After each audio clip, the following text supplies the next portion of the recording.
Oui, Laetitia, allez.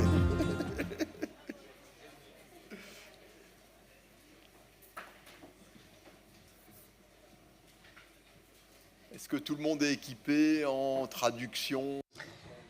Does everybody have headsets? Those of you who wish to listen to English, you should be able to hear English on your English channels on your headsets. We're going to be switching around the order of speakers to start with. We have the mayor, of course, who will be welcoming you, but I think that perhaps I shall cover the protocol aspect of this meeting. And then, of course, there will be Laetitia Saint Paul, who is the MP for Maine et Loire and the Vice President of the Parliamentary Assembly. So thank you very much, Mayor and Jackie, dear Jackie Goulet. But I'll take the floor to start with. I'd like to begin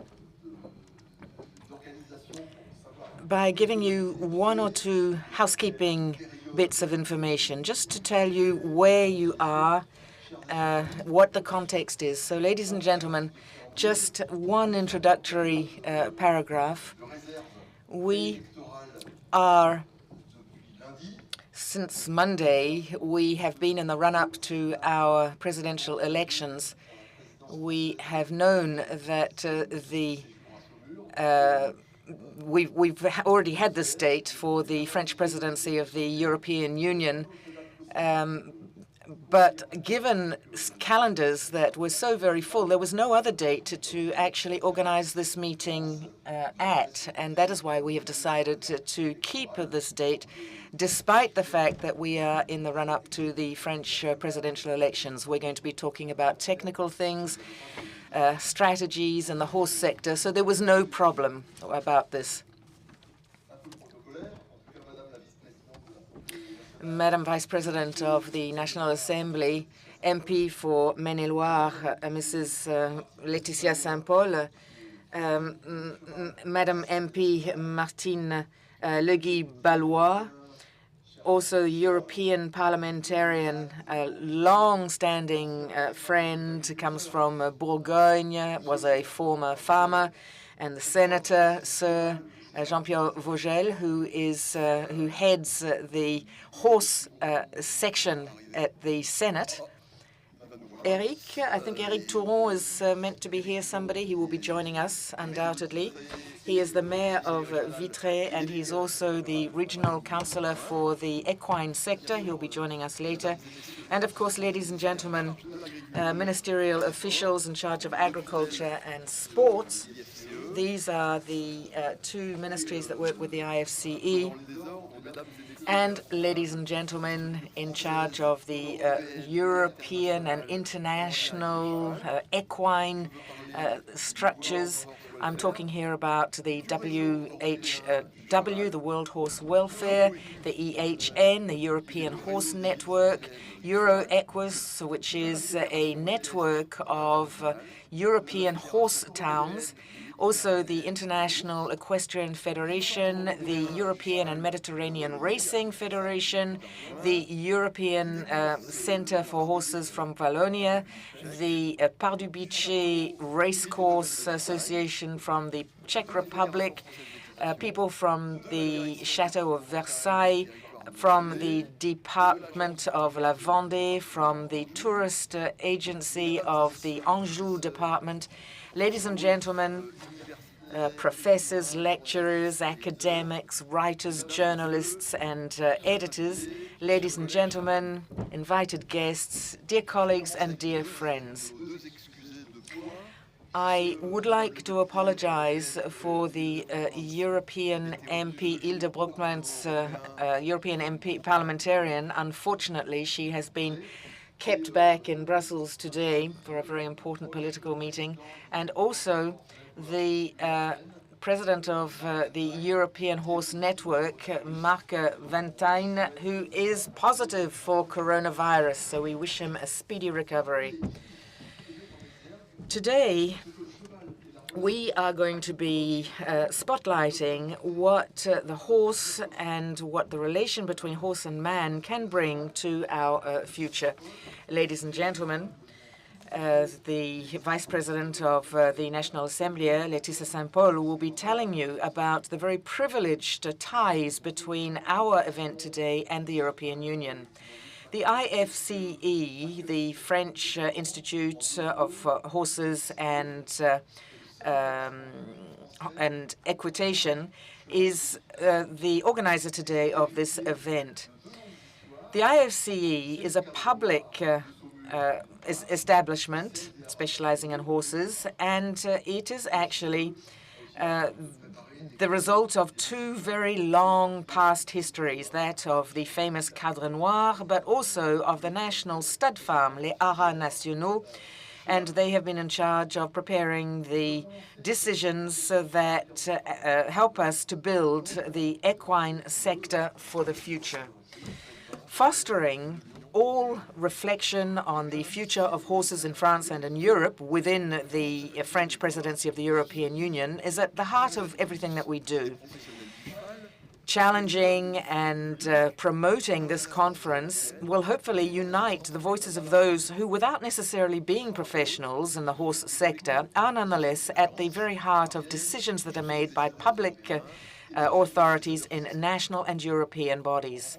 And thanks to them, we would like that this conference reach the ears of French and European decision makers. In France, the horse is a sector of excellence. It is the one that you are going to hear about, which best embodies our hopes for adapting to the needs of the future, needs that are agricultural, environmental, social, scientific, cultural. In each of these areas, the horse can play a very vital role.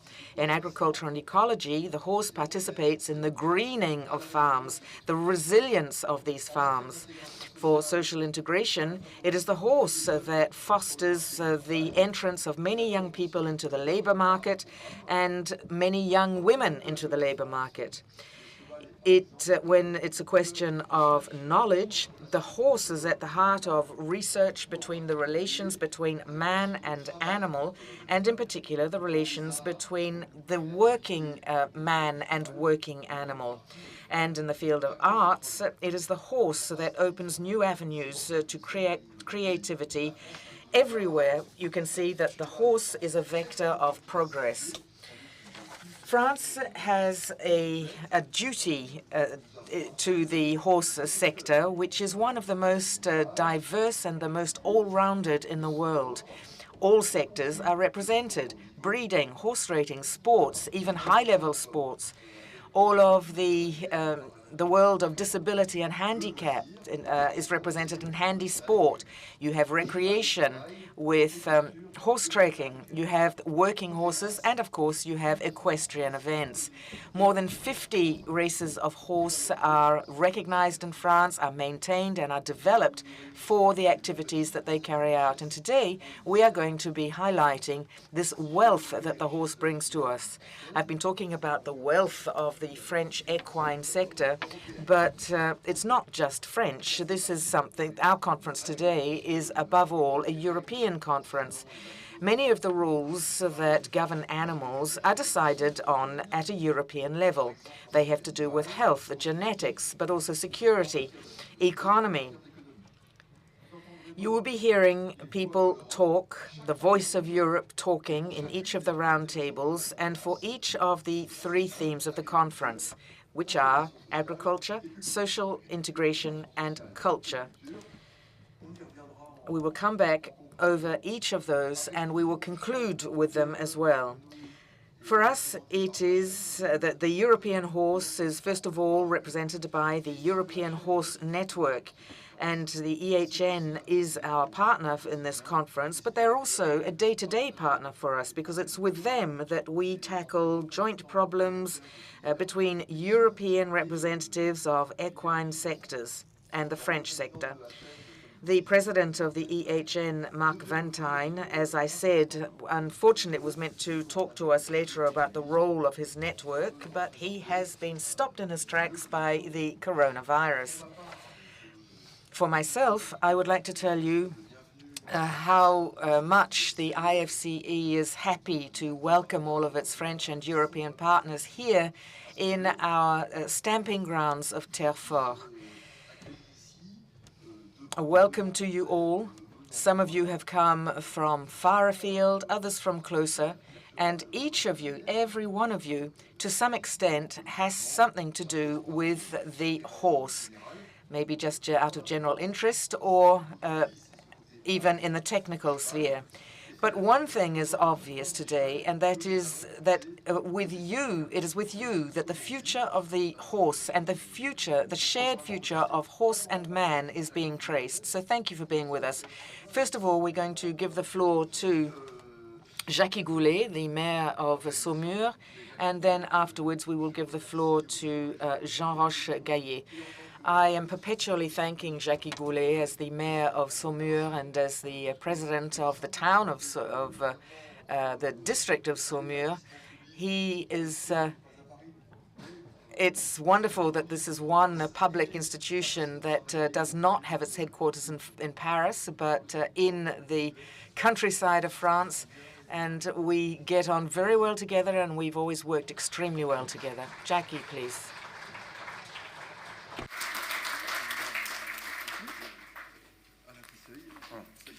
Ok, très bien. Mesdames et messieurs, d'abord remercier notre... Ladies and gentlemen, first of all, I would like to thank our host who accepted to cover the protocol aspect of this meeting. As you know, each and every one of you is here today. You all have different jobs. You all have different passions in life. And thank you very much for the director of the IFCE because you have welcomed us here in your premises. None of this is easy. As you know, I am the mayor of Saumur. I am not at all a specialist in horses. But when you are the mayor of a town and the president of the district of that town, Michel Marchand, who was my predecessor as mayor, you also have to accept every single aspect that your territory covers. And so I have tried to discover the horse. And if you will bear with me, I will try to give you what I, as the mayor of a little town of only 30,000 people in a district of 100,000 people, I'd like to tell you what the title of your conference has inspired in me. I would have liked perhaps to have said that the horse, when you put an asset for the post-crisis world, I would have said the horse is an asset for today and the future of our society. As I said, I'm not a specialist, far from it, but it is a world that is absolutely fascinating, and it is peopled by people who are impassioned by what they do. And this town, of course, particularly the elected representatives of this town, is aware of that. We obviously know that the horse is present in all of the different sectors, economy, environment, culture, and I would like for the horse to be at the center of Saumur and at the center of our lives. I mentioned the economy. We here are in the outskirts of Saumur, and we have farmers, we have salespeople, we have horse riders, we have riding schools, we have craftsmen, we have the lads, the grooms, all sorts of people working in the sector of the horse here, 2,000 people working in relation to something to do with horses. So this is obviously something that we wish to continue to develop, and Saumur, with the IFCE and with the president and the director, we want to leave our mark when it comes to the horse in France and the horse in Europe. In fact, Saumur has been chosen as the town in Europe that represents the horse as best as possible, not without reason. We work a lot with partners. We work a lot with the tourist sector as well, that somebody will be talking to you about. We also work closely with the horse sector in our day-to-day lives. And personally, I would like the horse to be adopted by us all, something we have started to do. My dear Bruno, who works in the environment. The horse is used in collecting waste in Saumur, but we also have the horse-mounted brigade, horse-mounted policemen in the town. They cover the entire town, and of course, in this way, they make sure that the town is safe. We chose 2020 and 2022 to start using horses to collect waste. To start collecting waste not with horses but with donkeys. Apparently, they are easier to transport, and we do this in the summer months as well, and it is extremely important. But maybe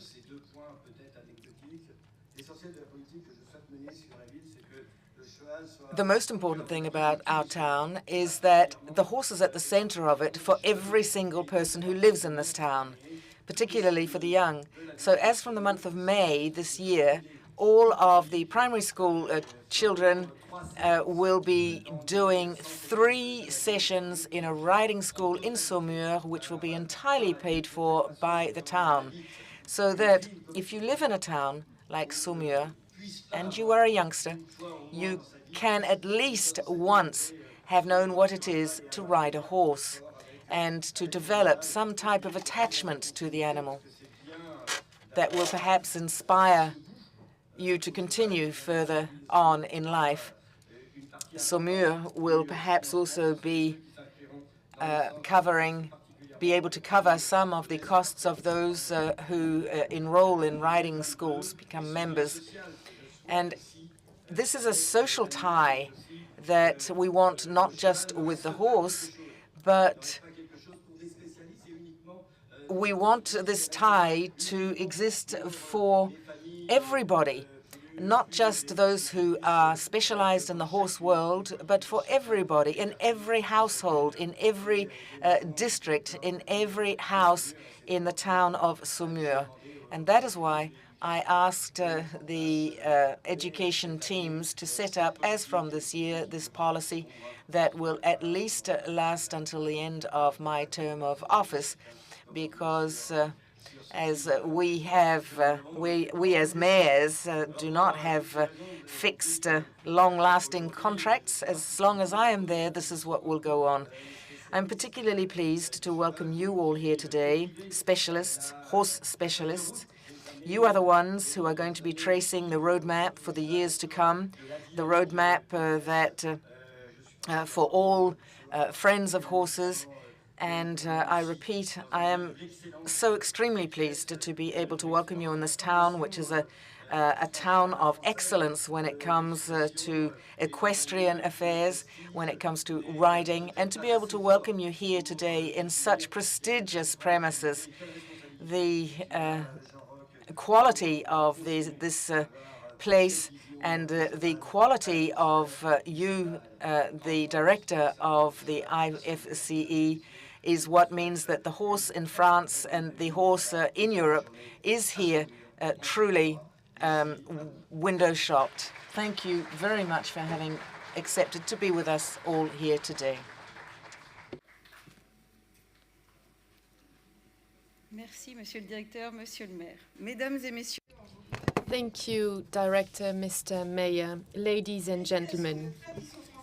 Horsemanship is registered on the representative list of the intangible World Heritage with UNESCO, and so since 2011. Even though horsemanship is exerted elsewhere, the Cadre Noir is the most renowned emblem, and it is a pride for me to have such a jewel at the very core of my circumscription. I do believe that this represents excellency attached to a territory since generations, and it is turned towards the whole world. This is what I believe in, and it is a great honor for me that you are present today and so well represented.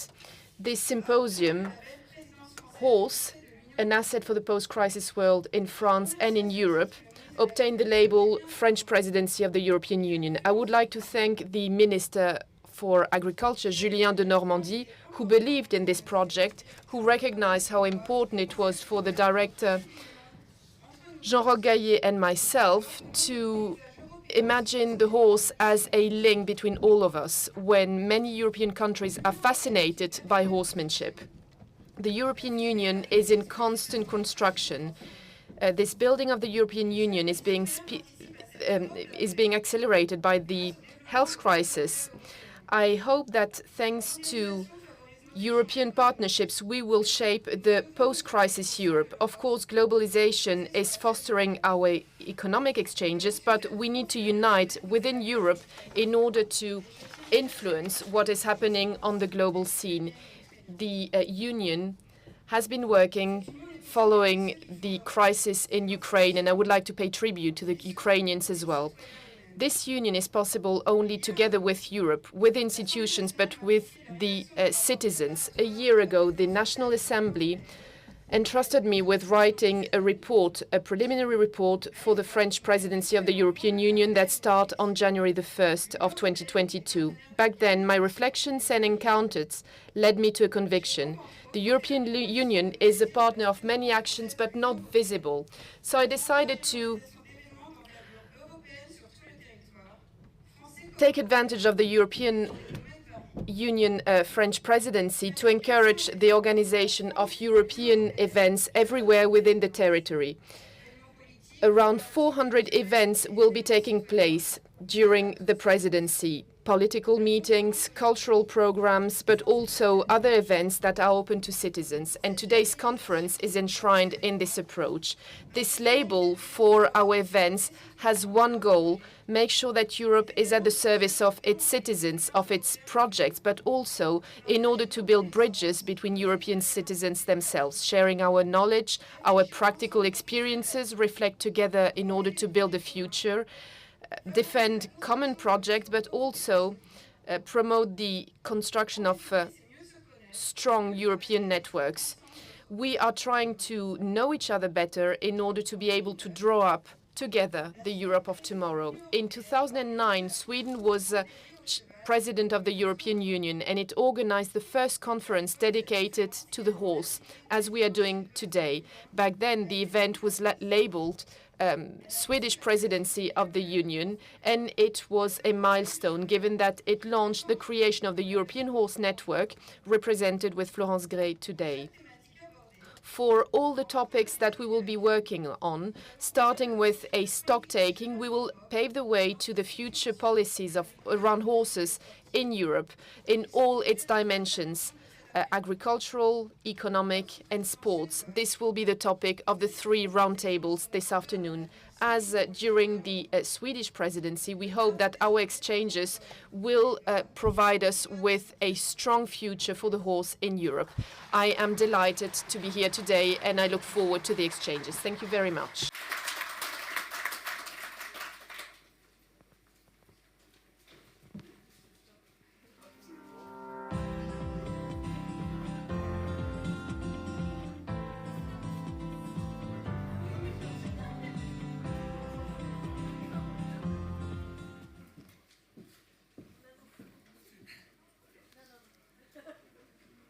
Bonjour à tous et merci.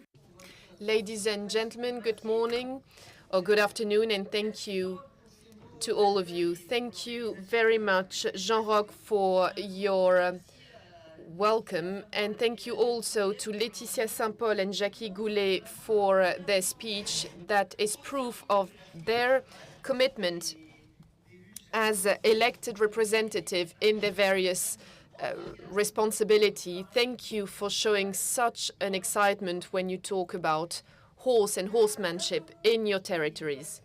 The roundtable that will start right now will be moderated by Sylvie Brunel. Sylvie Brunel, who is a geographer. She teaches geography at the Sorbonne University. She's heading a professional master.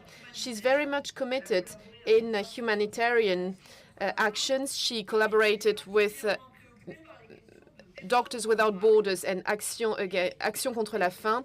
She worries about sustainable development and other environmental issues. She published 2, or rather many, books on this topic. And of course, when you work on those topics, she also published books on agriculture and agricultural challenges in France and in Europe.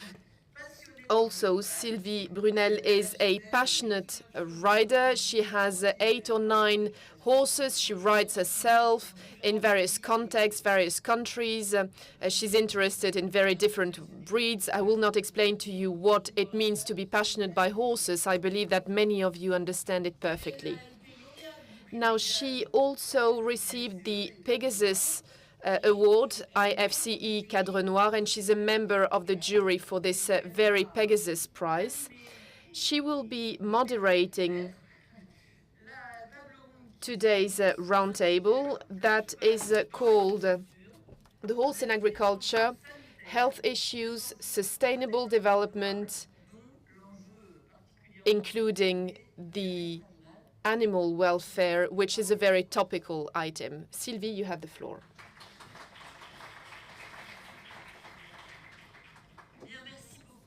Thank you very much. Thank you, Florence. Good afternoon to you all. Just like the Member of Parliament, I am delighted that I won a competition for equestrian performance. So you can see my prize here. We are in the atmosphere of a great school dedicated to the horse sector and to performance in a country that is proud to have 53 breeds of horses and other equines. And thank you very much to the IFCE for organizing this morning a great visit of this wonderful Cadre Noir. And thank you also for organizing this European symposium on the horse, an asset for the post-crisis world. And you are right, Mr. Mayor, this is also an asset for today's world.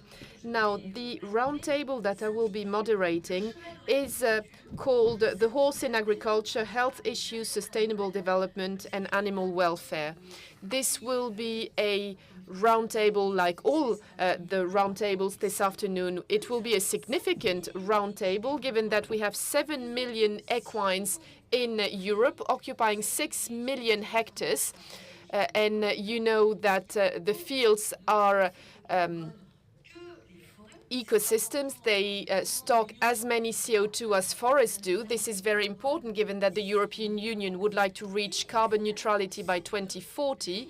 And in the end, today's symposium is gathering us around this exceptional animal that mechanization did not exclude from our lives. On the contrary, this is an animal that is coming back thanks to what is being done in the land. For instance, we had, of course, the pandemics, lockdown. This reactivated the will to occupy territory, but also expectations around sustainable development. An animal that gathers culture and nature. There is also an economy of affection. We know very well how much we love this animal, but also strong economy, given that we believe that the turnover, thanks to the horse sector in Europe, is around 100 billion euros. So horse is creating specific landscapes. It contributes to the wealth of territories. It also allows to provide more value to difficult environments. And the horse creates jobs, many types of business lines as well, more and more. It also feeds in tourism, leisure industry. And in the end, we thought that maybe we could talk about the horse as a tool, but no, the horse is today a friend, occupying its full place in today's society that we thought was being less and less material, more and more digital. But no, we are coming back to fundamental values. To moderate this roundtable, I will be calling 2 members of parliament and 3 veterinarians. First, Martine Leguil-Ballois, member of the French Assemblée Nationale for Vendée. You are a lawyer. You chair the horse group within the National Assembly. Please stay seated. I will be calling you on stage later. And you work in a societal movement, and the well-being of the horse is one of your major concerns. You work on this, you agree with Mr. Rolly Owers, who's a vet. I hope I pronounce your name correctly. So you are a vet in training. You are the executive director of World Horse Welfare. You will be talking with us the stakes of well-being of horses in agriculture, where the horse is coming back on behalf of sustainable development, but you also committed in many different institutions, making sure that horse well-being is granted. The Professor Didier Certain will be talking about this as well. Mr. Certain, please come on the stage. You are a vet as a training, and you are the president of the European Horse Center in Wallonia, Belgium. You will be talking with us the use of horses as a working horse in the Ardennes forests. And then the last 2 speakers, first on horse health, Mr. Goran Ackerström, FEI Veterinary Director. And you will be talking about the health of the horse. Well, very well done for stepping on stage as you should. So you will be talking about the health of the horse, given that you are working very closely with the International Organization for Animal Health. So we will be talking about this with you. And then we will have the member of the European Parliament, Mr. Jérémy Decercle, who will be concluding today's roundtable with 3 hats, a former president of the Young Farmers, coming from a family of breeders in Bourgogne-Franche-Comté, and completely involved as an MEP in the European strategy that is actually working on biodiversity and sustainable development. So the strategy fork to farm, or rather farm to fork, sorry. Madam Member of Parliament, you have the floor.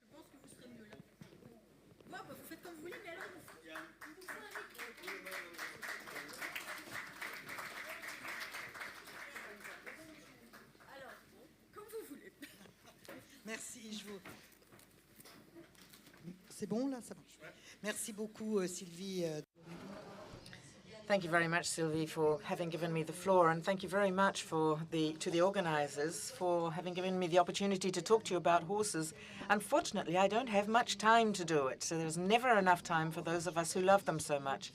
But I would like to come back onto one or two things that have already been said.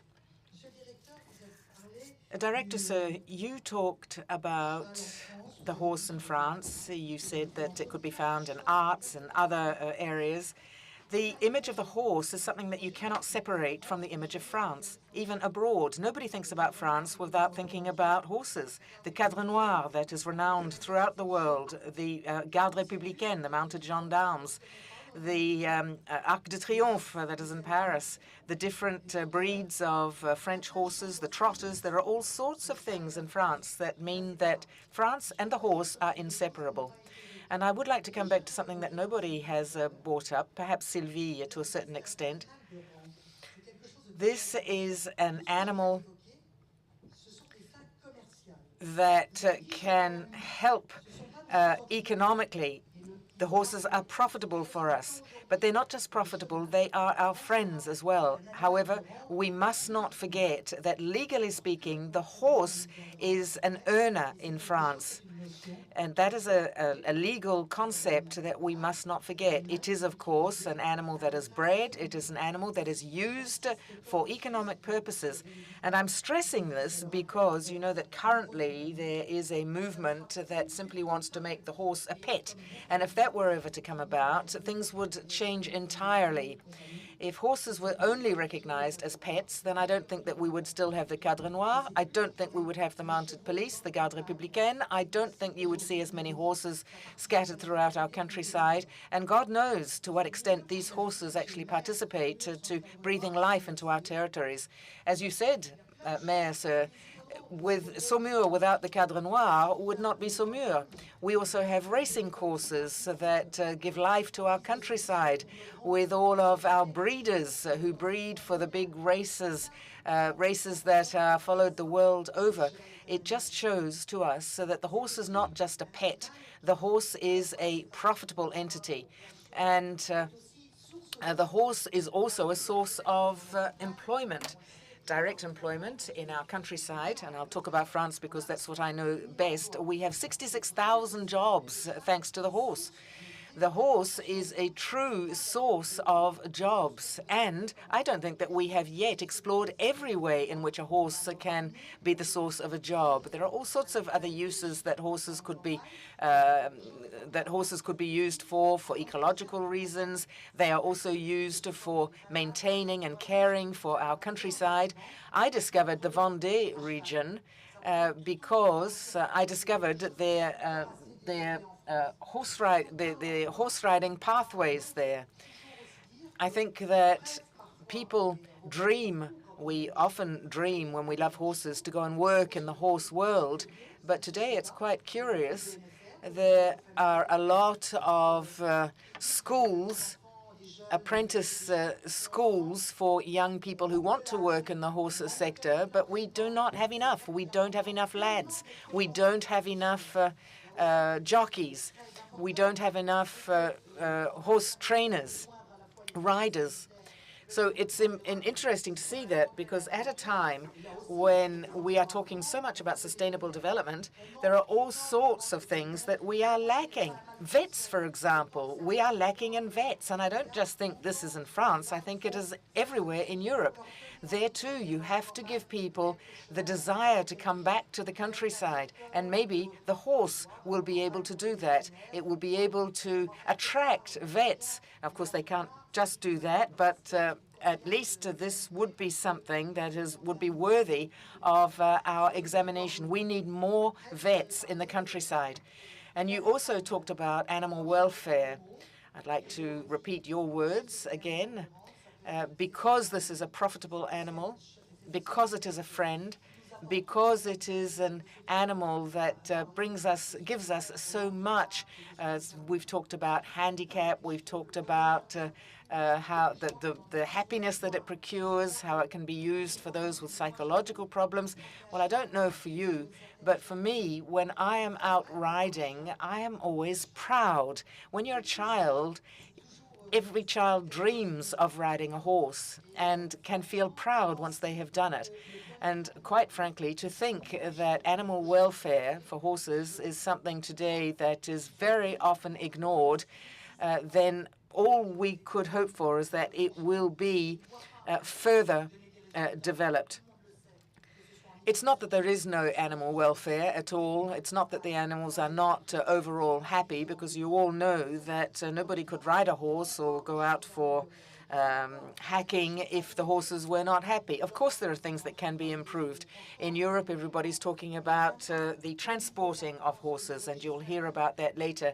In France, this year, we have adopted a law on nephrectomy. Nephrectomy is something that up until now was more or less accepted, although it was forbidden, but it still did exist. And it's true that when you're talking about animal welfare, if there was one thing that had to be prohibited, it was nephrectomy.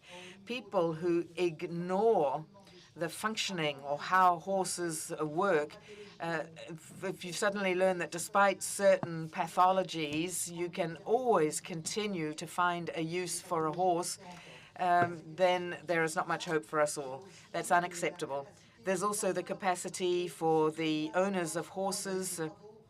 We know that at the moment there's been a lot of work done at the National Assembly, L'Assemblée Nationale, for example, thinking that if everybody had to learn about animal welfare for the Olympic Games that will be held in Paris. But be it in Europe or France or other member states or at high levels or other levels, I think that there have been considerable efforts made. And if we want to talk about the different sectors, all of these sectors are concerned with the welfare of horses. We see sometimes in racetracks, in races, we see within the FEI, we see all of the work that has been done, and I hope that I haven't forgotten anybody. I haven't forgotten the French Working Horse Society, the SFET, for example. Have I forgotten? The SHF, the IFCE, the technical institutes, everybody is currently working on the welfare of the horse. Everybody wants the horse to be treated as a friend, but we still have not done everything that we could have. There is such room for improvement. Thank you very much. You were fascinating to listen to, and I'm now going to turn the floor to Mr. Rolly Owers, the Executive Director of World Horse Welfare.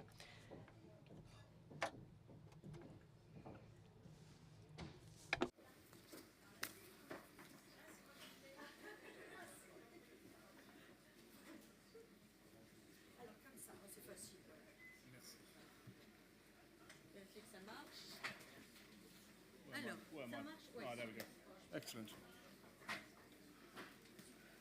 Thank you very much indeed. It's a great pleasure to be here. I am very sorry I can't speak to you in French. I am from the UK, but I have brought the weather with me.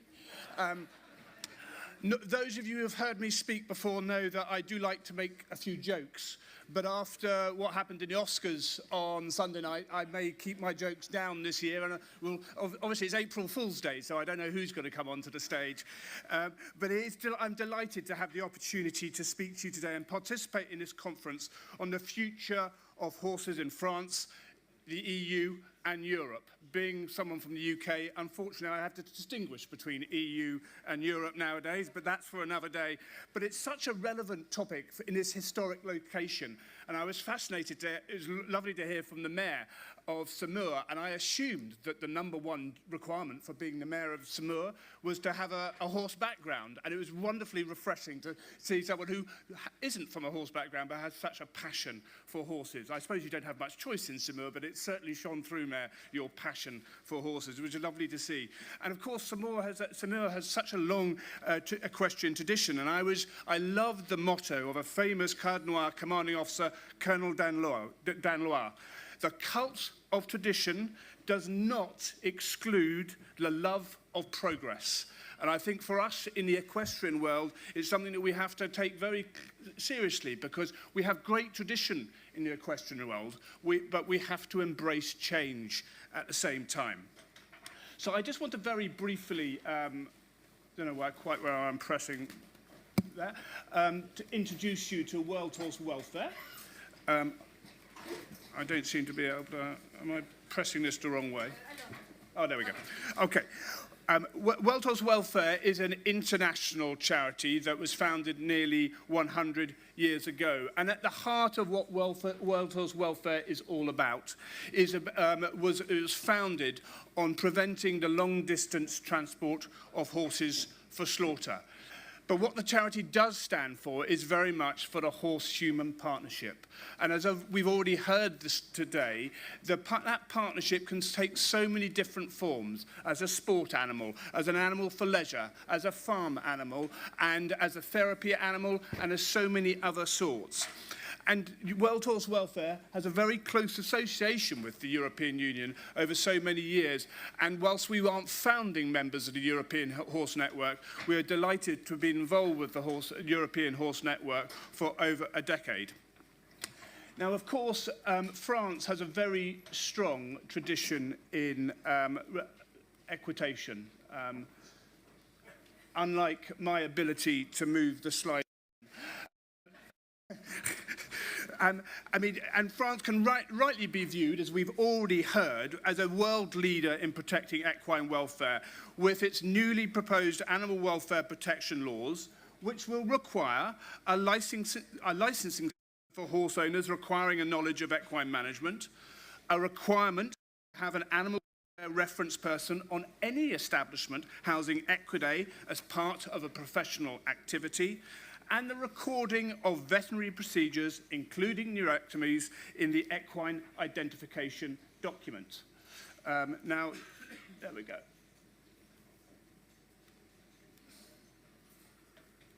Horses also have a unique place in our society. As we've already heard, they're the most versatile animals that play many, many different roles.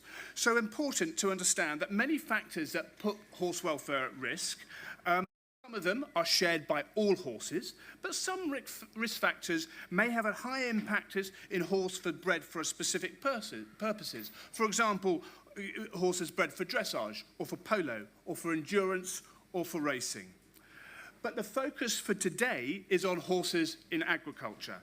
And whilst I will focus on animal welfare, through the concept of one health and one welfare, this is inextricably linked to the other two issues of this round table, namely human health and sustainable development.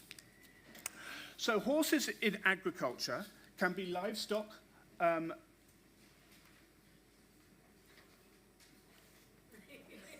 we go. Can be livestock raised for human consumption, or working animals used in agriculture for traction, or indeed they can be both.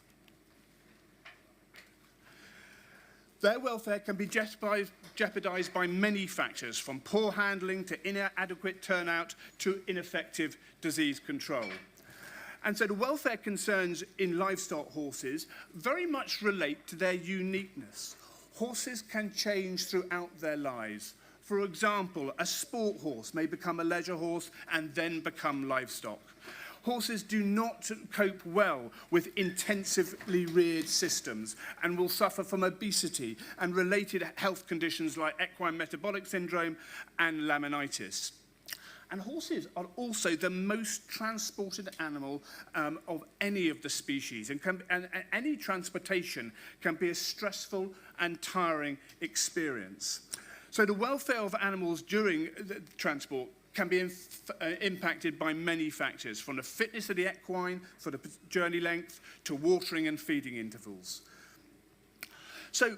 Whilst there are risks, there are huge benefits too, as we've already heard. They have proved to be green assets to agricultural production, as their use has limited environmental impact. Working horses can play a role in sustainable land management, and horsepower is a sustainable resource with beneficial environmental effects. And we have seen the re-emergence of small business farms showing increasing interest in low-carbon, organic, self-supporting farming. As an example, here in France, we are seeing the growing use of horses, especially by the organic wine sector.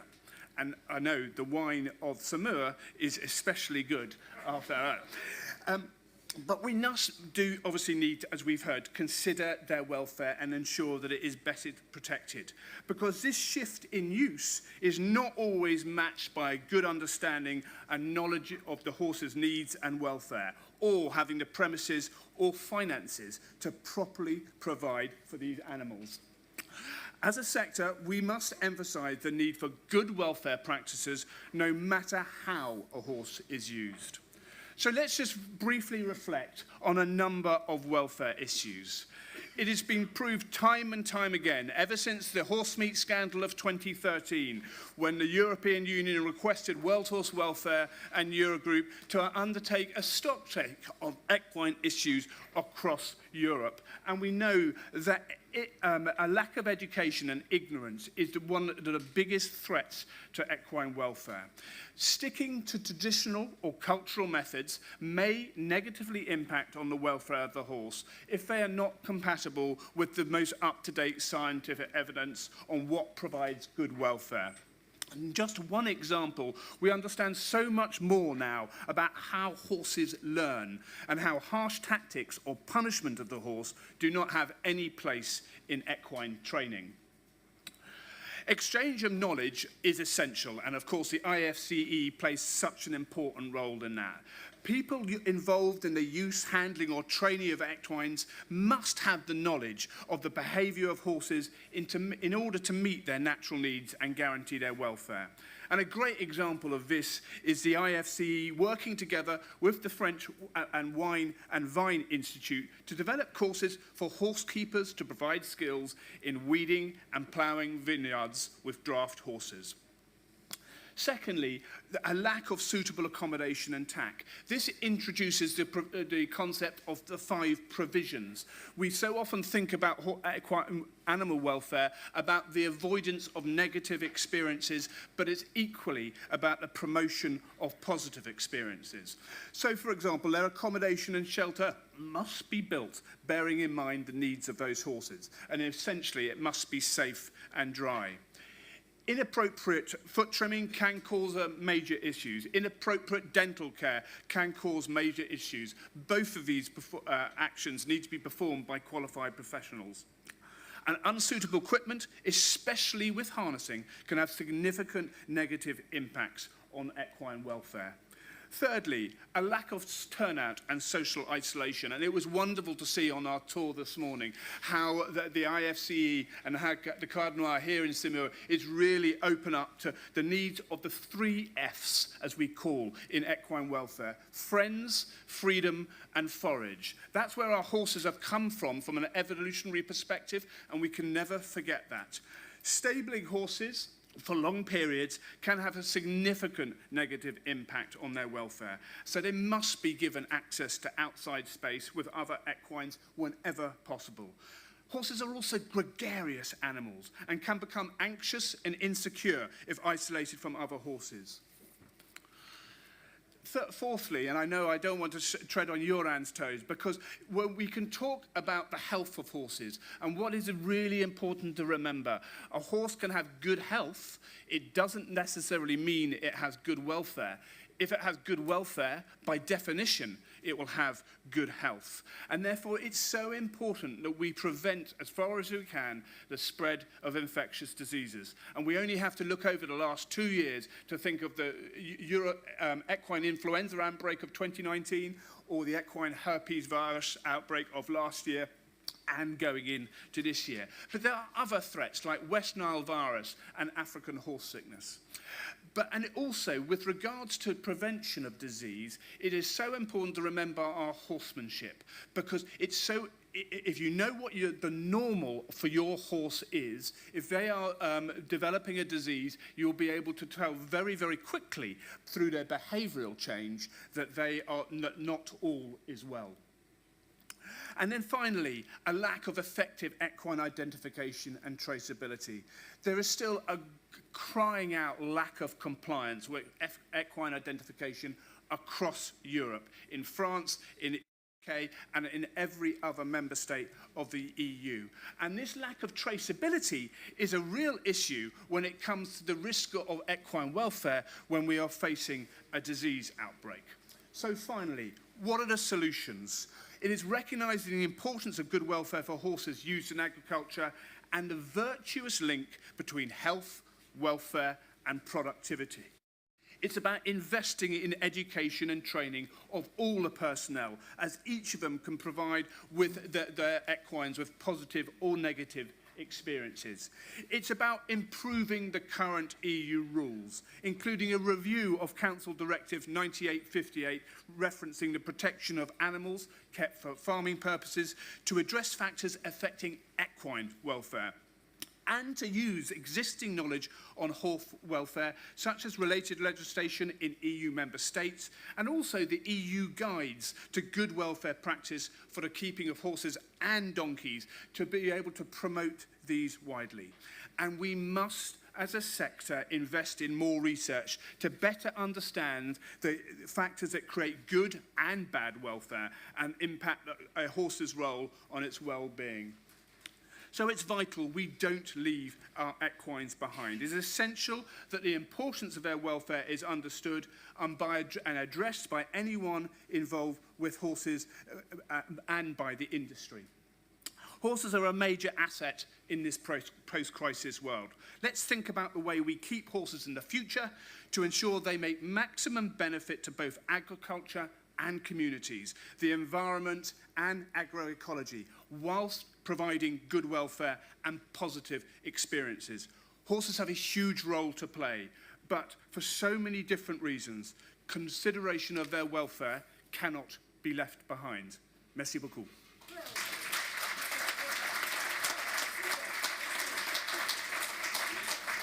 Alors, j'étais très inquiète au départ parce qu'il avait... Well, I was very worried when I started off because he had 30 slides, but you can see that he got through them with great panache. So well done. It was fascinating to listen to you. And there is one key phrase that I would like to remember, and that is the cult of tradition does not exclude looking for progress. And of course, the awareness of horse welfare is of prime importance. Thank you so much. Thank you for your 3 Fs, freedom, forage, and friends. That is what we will remember, amongst other things, of course, from your speech. I'm now going to give the floor to the next speaker. Mr. Certain will take the floor now. And Mr. Certain is going to talk to us about the use of the horse in the Ardennes region of France. Thank you very much. Could I have the pointer, please, on my first slide?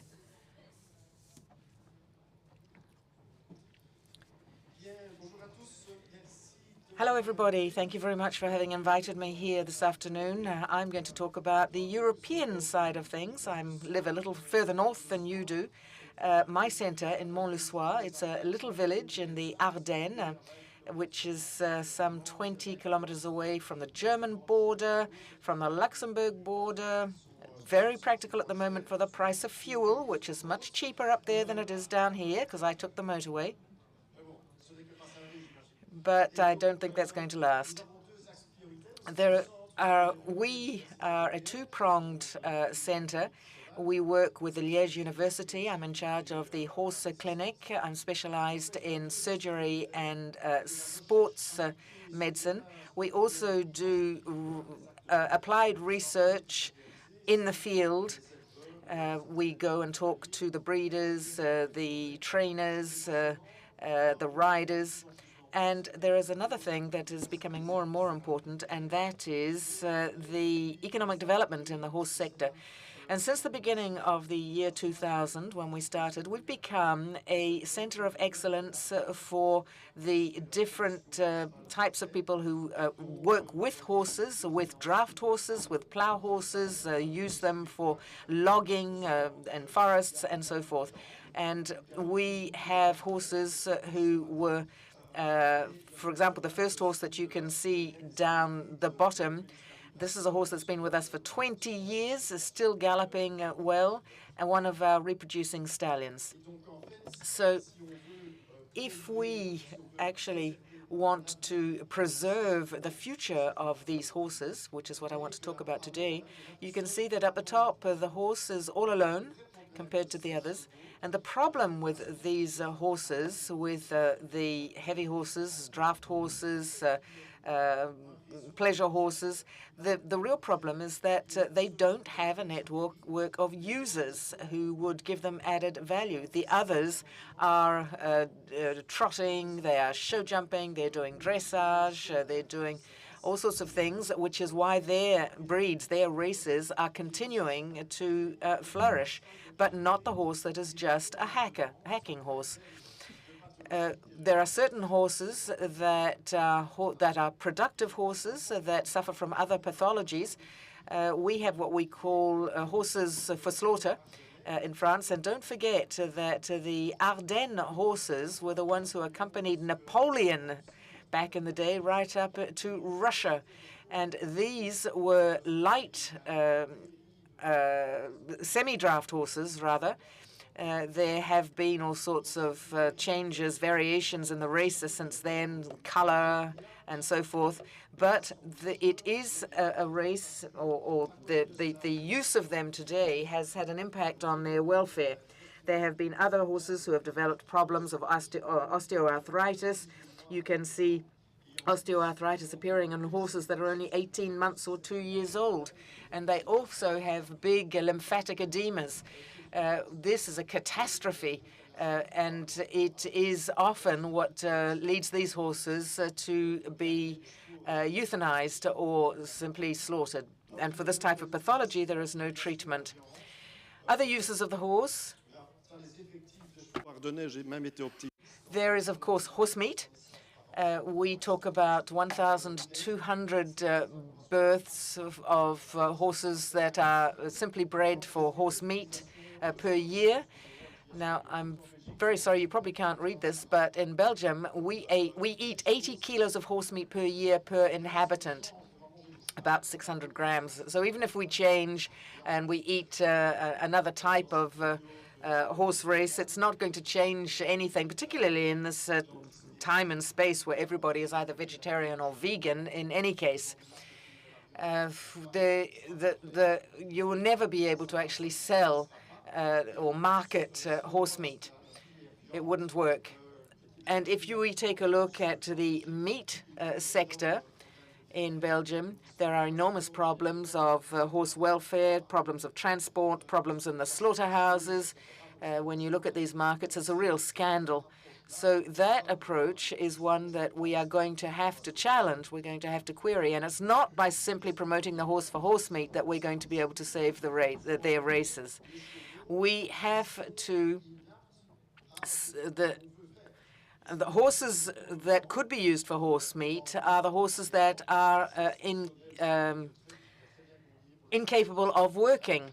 We've seen horses that are drawing horse-drawn vehicles or that are being used in horse logging, and some of these horses that can no longer be used for those activities could be sent to the slaughterhouse, or they could simply be used for other types of horse activities, such as hacking or trekking. Here you can see draft horses. There are a lot of them that are used in Belgium. We have horses in the forests, horses in town, And I love this first picture. You see a horse that is pulling a machine. To get horses to work in the countryside or in the forests is not a step backwards to prehistory. They are extremely apt at doing this work. Their performance is something that can be of great benefit. All modern tools that we use can be tracted by horses.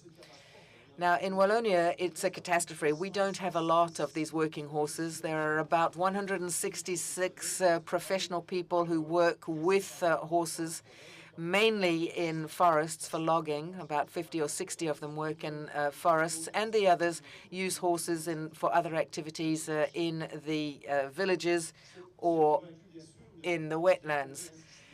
I know I'm preaching to the converted here, but the horse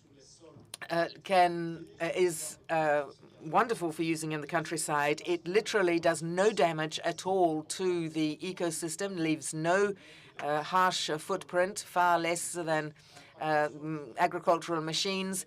They only have an impact down to 80 centimeters in the soil, whereas we know that with heavy machines in the forests, it's a catastrophe for biodiversity. The horse, of course, will preserve young plants, and we've all seen horrible photos of forests after having been damaged by heavy equipment. So I think that it is at the level of politicians that these things have to change, to oblige people to use horses in wetlands, in ecological areas that should be highly protected. We must put pressure on our politicians so that the horse should be used in these sensitive or vulnerable areas.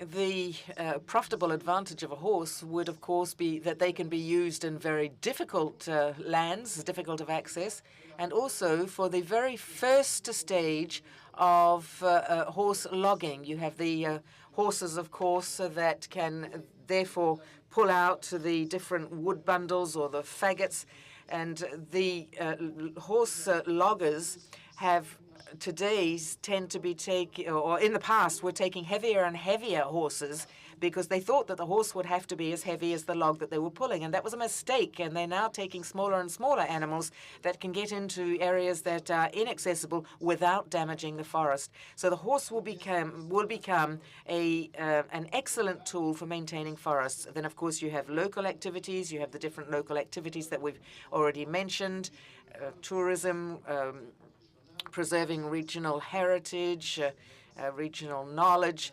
We know all of this.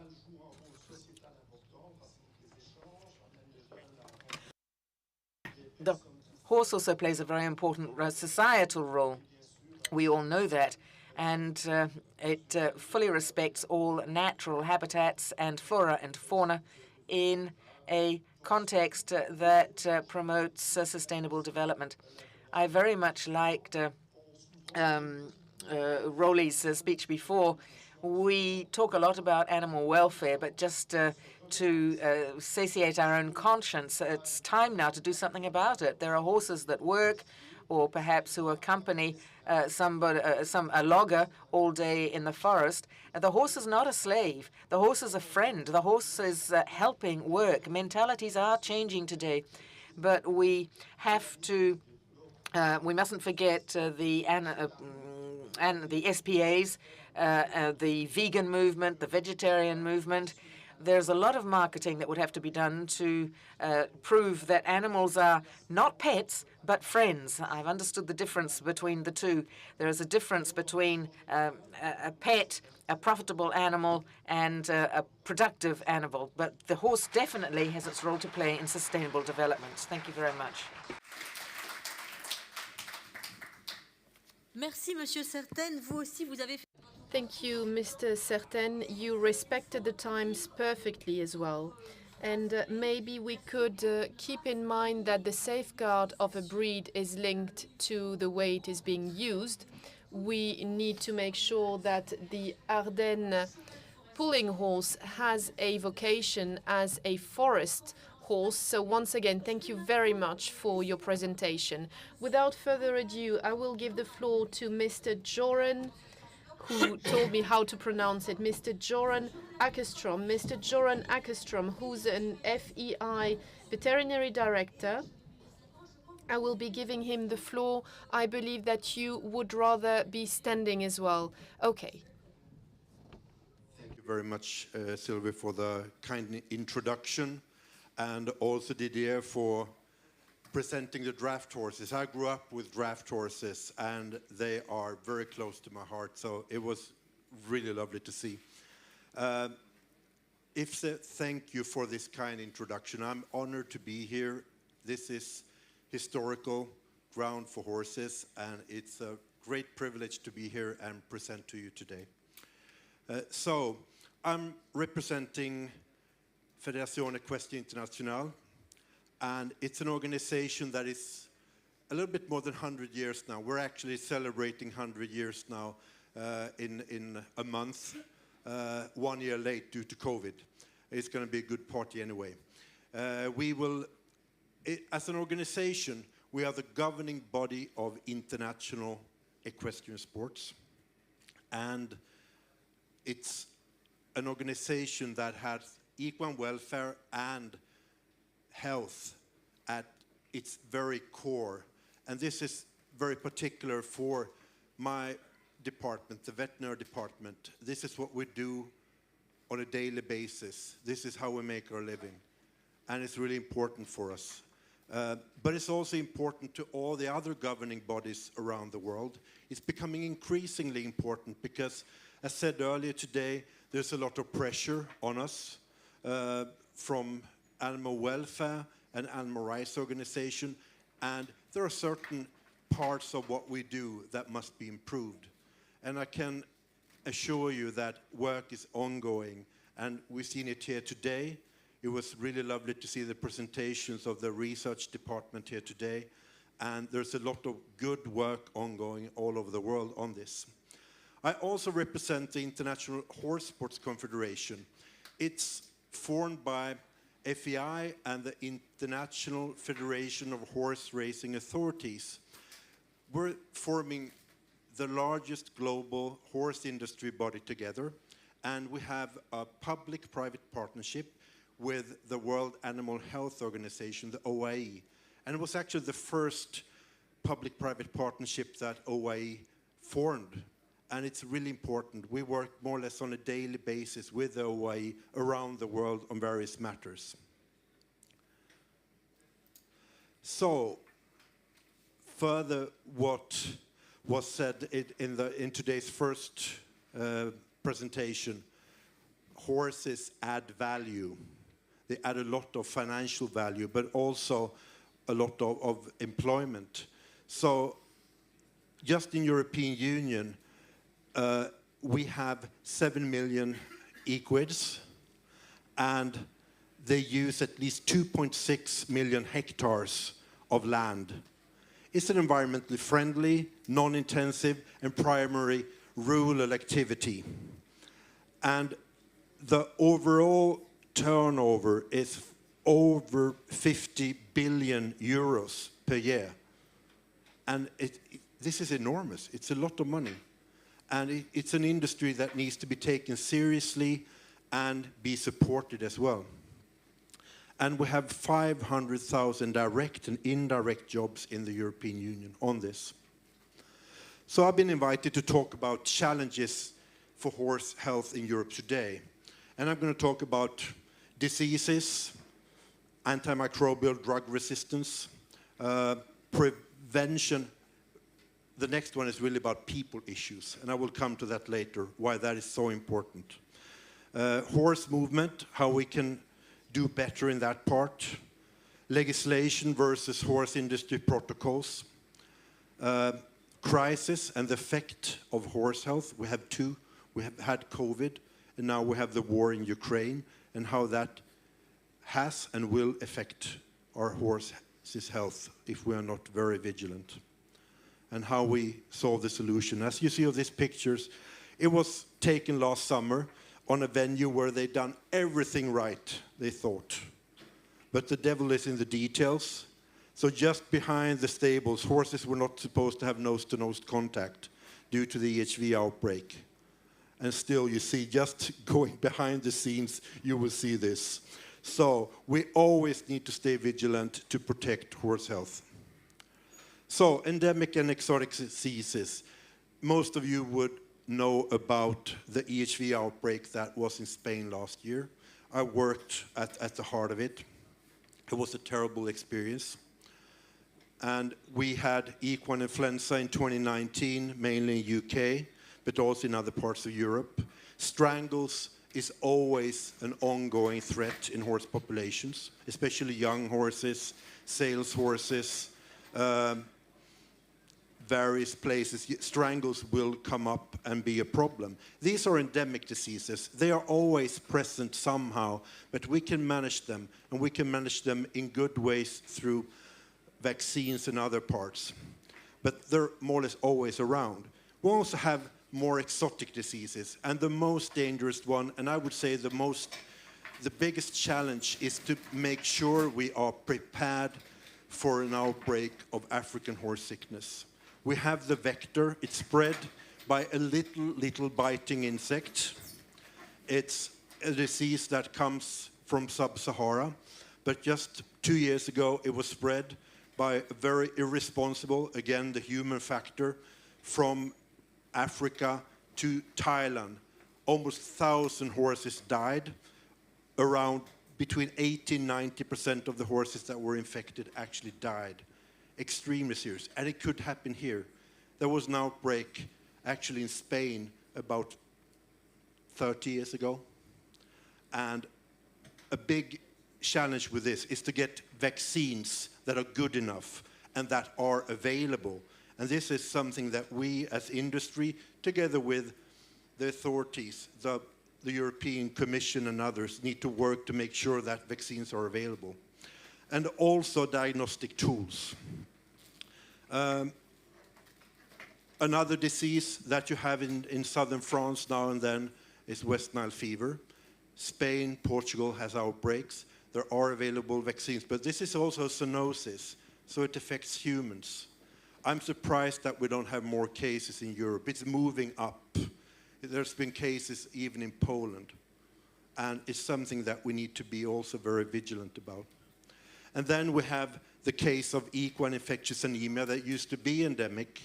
It's a terrible disease, can be spread various ways, but also by big biting insects. There are no vaccines, and horses are normally euthanized if they would be infected. And we have a concern now with the war. It's difficult to keep up good epidemiology during wartime and have these horses coming from Ukraine now, and especially now during the summer, horses are let out in the forest in Ukraine. And what will be their health status? And we are trying to support, we get horses into European Union, but it has to be safe. Otherwise, this could become dangerous and very problematic.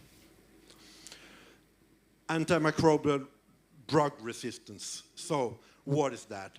Well, one of the biggest threats for humanity, but also for animals, is that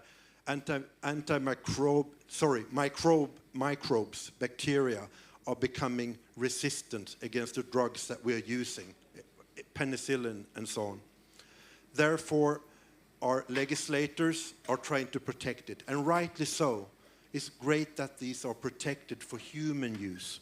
We have a problem though, and that is this now and then need surgery. It sport horses, other horses, and when you have surgery, you also need antimicrobial drugs. You need penicillin and other stronger substances. The very high value of many horses is also something that you can't really compare them with individual farm animals. So there's a big push to do this surgery, to save this animal, to treat this animal. And we're now under a threat of being legislated that we cannot use the best types of antibiotics. It's a bit unfair.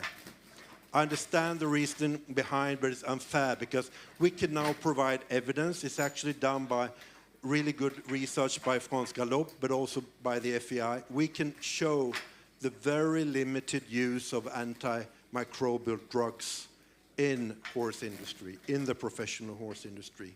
So we think that needs to be taken into consideration when there is new legislation. This is very important for the future of horse health. So I'm going to talk about people issues now. I've been involved with managing infectious outbreaks for more than 20 years now. And the common factor in, I believe, almost all of these has been human error, human failure. And it was very obvious last year with outbreak in Spain. So many human errors were made that allowed this to happen. So we need to work preventive. That could be vaccinations. Let's see what comes up with the IFCE vaccination. Biosecurity protocols. Our legislators must have fair, solid import requirements for that. Everyone needs to be aware, have the knowledge, be vigilant, have the skills to prevent. And it's also this one, even people that know exactly what needs to be done, if they're not doing it, which what happened in Spain, we're going to have disaster anyway. So everyone needs to take responsibility. This is absolutely critical. And this goes especially for vets. So we need to develop a culture of prevention, awareness, and personal responsibility. And this is vital, not just to sport horses, to all horses, because the virus and bacteria, they don't make a difference. Horse movement then. Brexit has been a disaster for the horse industry. Organizers here in France get half of the starters in eventing than they are expecting. The breeding industry, thoroughbred breeding industry, is bleeding tremendously. So what was really functional, you see this picture, 2017, the movement, UK, France, Ireland, with thoroughbreds, extremely efficient and absolutely crucial, is no longer. And this has very serious impact on finances, but also horse health, because people that can't afford having their finances up, those horses are at risk of starting moving around into places where you don't want them.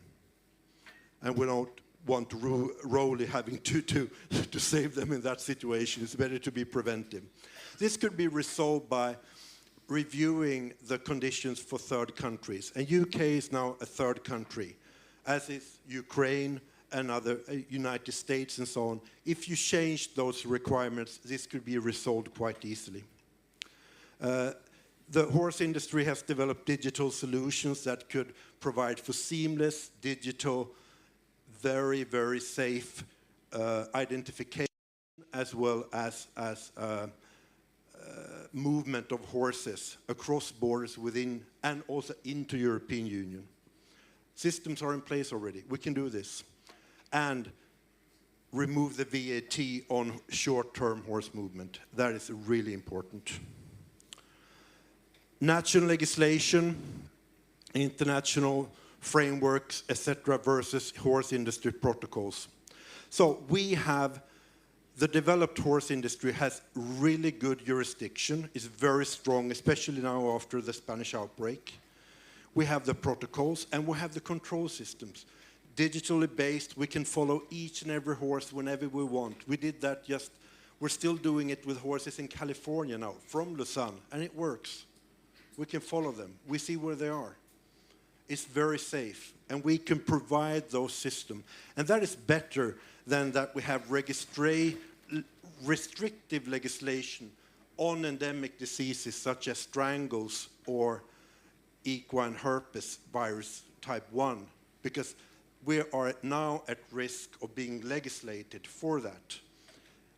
There's a request from European Commission to the European Food Safety Authority on that part. And it's something that concerns us a lot. We're working on that. Okay, this is the last one. The second to last, sorry. I'm sorry for that. So crisis, COVID, financial impact, I mentioned that. But Ukraine war is also a risk for increased risk for infectious diseases and also feed shortage in the long term. We need to be aware of that and prepare and plan for that. So working together, especially between industries, like we're doing with racing, and I think you do really well here in France. You have a superb system here in France with IFCE supporting the industry. That is not the case in many countries. So IFCE, what you're doing is very important. And to be in France with horses, I think you have great opportunities. But I think that can also be copied in many other European Union countries. It will strengthen the horse industry because we're in this together and we need to work together. Thank you, and apologies for taking more time than I should.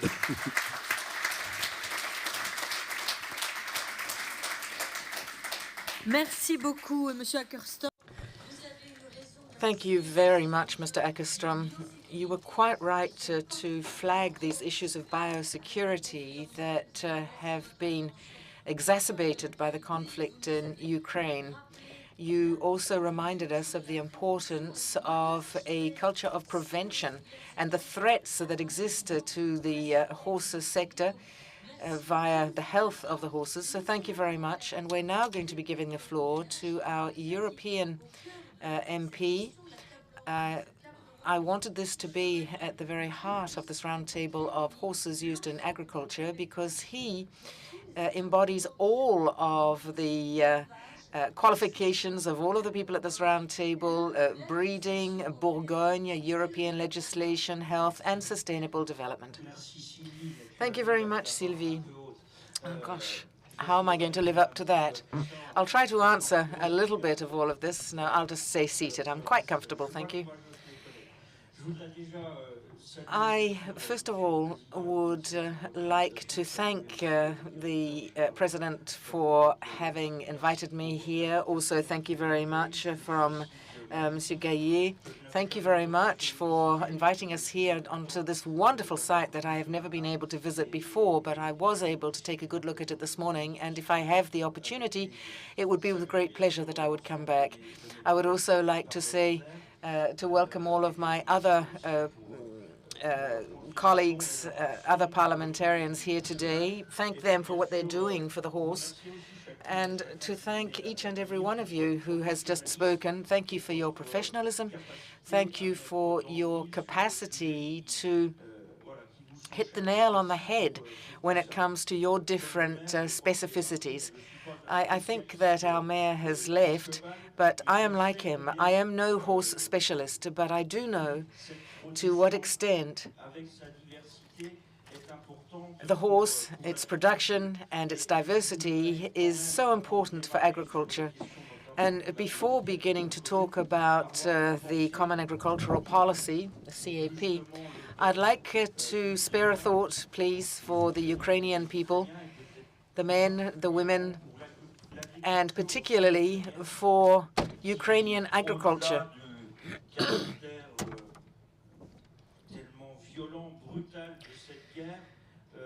Quite apart from the total, brutal, and cruel nature of this war, there are a lot of questions that are being raised as to their capacity to be able to continue to farm and continue to feed their people. We, I believe, no matter what we work in, have the responsibility of thinking of them and continuing to think about what we should be doing to help them at a later stage and also perhaps help other peoples at a later stage who find themselves equally in such difficulty. So please let us spare a thought for Ukrainian farmers as well. And this leads me to say that we are extremely lucky in Europe because we have agriculture, we have food production that is enshrined in very solid rules and regulations. In fact, some that are the most efficient the world over. We, rather than forever blaming the farming world and agriculture, we should be putting it forward and recognizing the excellent quality of our agriculture in Europe. And I think that it is the horse in all of its diverse forms that contributes to enrich this facet of our economies and our environment.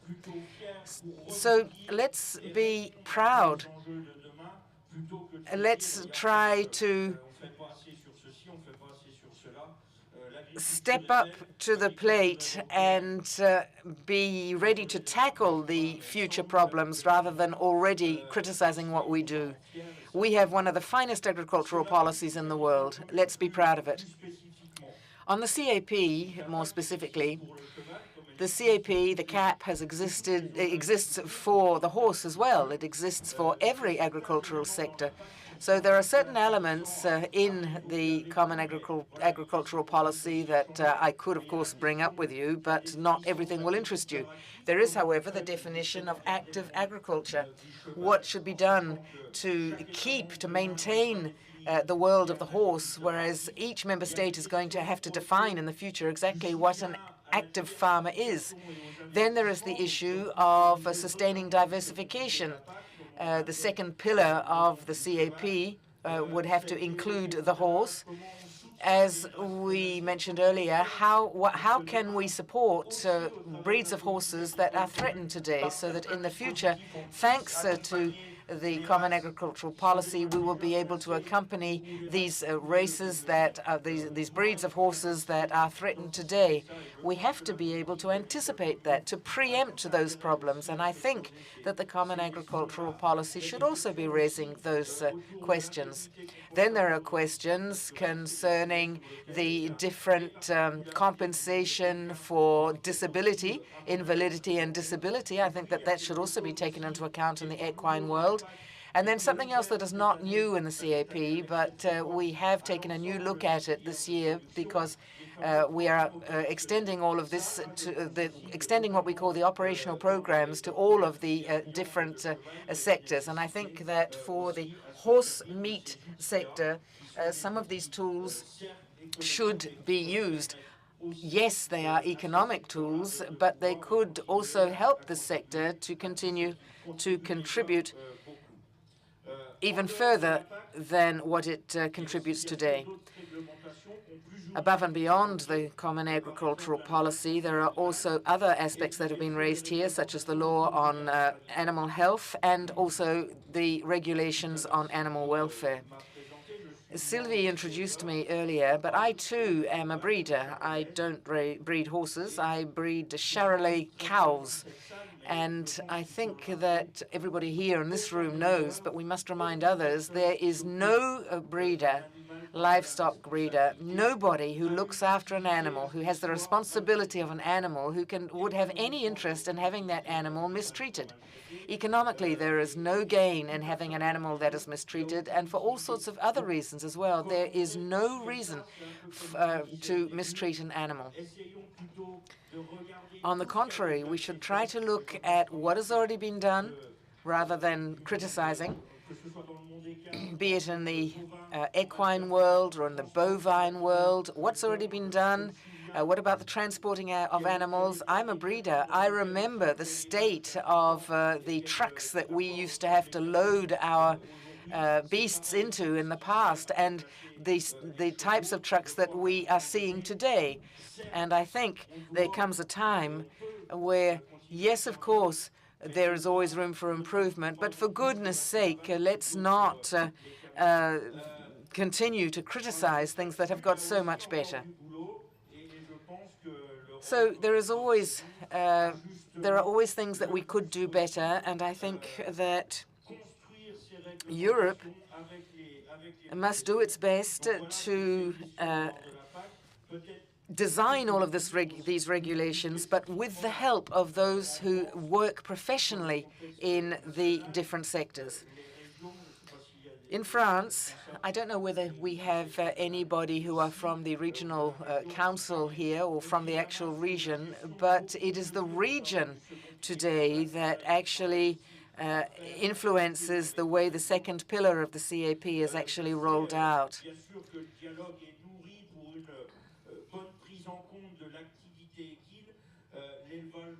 There is a lot of discussion about equine activities. Horse breeding is a farming activity. It is an agricultural activity, and it must be recognized as such. There is also a need for us to work hand in hand as we move forward. I'm absolutely certain that my fellow breeders would be extremely annoyed with me if I didn't talk about the VAT. We need a correct VAT rate.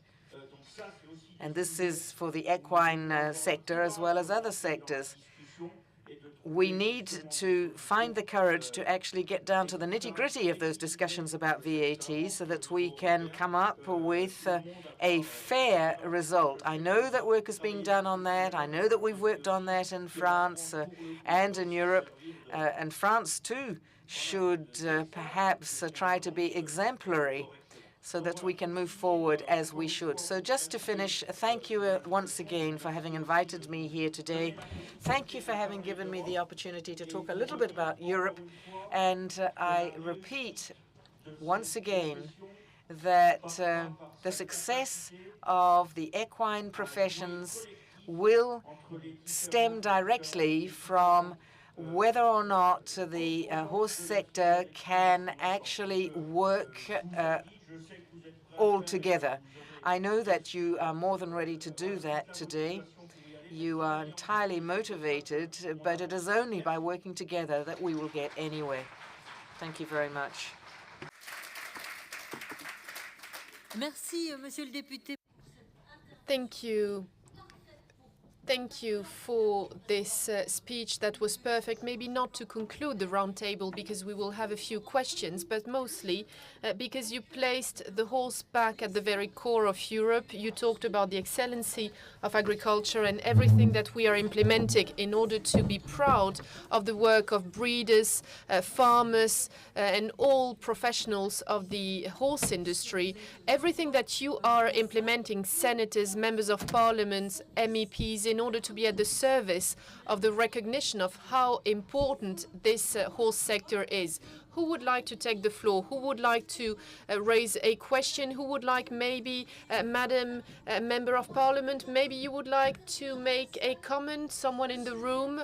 Mr. Director General, would you like to say something? Madam Deputy Director General, she's gone with the microphone, but she's not saying anything. No questions? No questions at all? Madam, ladies and gentlemen, I believe this means you responded in a great way to all the stakes raised during this roundtable. Oh, we do have a question.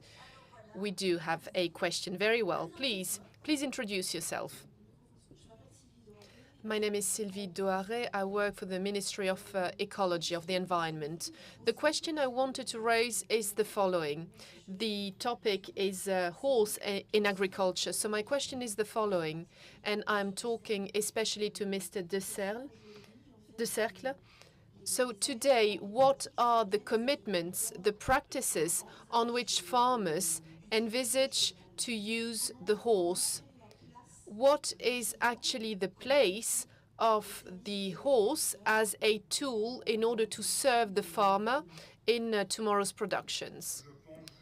Well, thank you very much. I believe that this should be developed. We talked about the wine sector. We said that those are ongoing practices, but practices that we are also developing and that we keep on developing. And I do believe that if we are to respond to the society expectation when it comes to environment issues, especially the reduction of pesticides, for instance, well, if we have the possibility to use the horse more in order to find some techniques and identify alternatives, this will have to be developed. Now, I do not have concrete examples, but this should be built with the professionals of the horse industry, the professionals of agriculture, what means can be found. We are moving forward in the wine industry, but there are probably other productions as well. We can find a certain utility to the horse, of course, while respecting animal welfare and well-being. But I do not have concrete examples, but we should be building this. And in order to do this, as politicians, as public powers, we should make sure that the means are available. Often when we talk about environment and animal well-being, well, we have requirements that are very high and are perfectly justified, but unfortunately, those requirements are not matched with the necessary means in order to make sure that farmers and the various sectors are actually able to work in that direction. Yes, let me come back on this. You say you are coming from the Ministry of the Environment. Well, we were auditioned many times by associations who are using the horses, working horses, to collect waste or in agriculture, but they do not receive help from the ADEME or from the Ministry of the Ecology. So maybe we should try and identify what is going wrong. If you will allow me, given that I was provided surveys carried out by the IFCE before the preparation of the roundtable, we talk a lot about co-pastures between equines and bovines in order to give value to the fields, to the land that stock 85 tons of CO2 per hectare. It allows a floral biodiversity. It also fights against the closing down of landscapes. And when it comes to the energy, let's remember that the horse is a force when it comes to energy, but the horse is also producing energy because it creates 100 kilos of natural fertilizer per day. So there is a lot that can actually be done we have 1.2 million equines in France, and we saw together with our speakers that we are talking about 7 million equines in Europe. So this is a soft energy, but that can be valued and used for environmental issues. Now, thank you very much. Maybe we will conclude the roundtable. Thank you very much for your attention, and thank you very much to all speakers.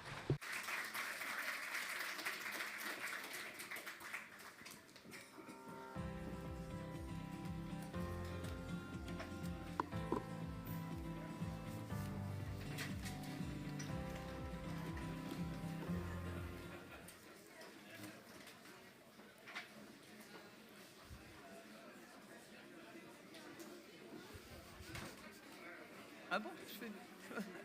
D'accord.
C'est bon là? Oui.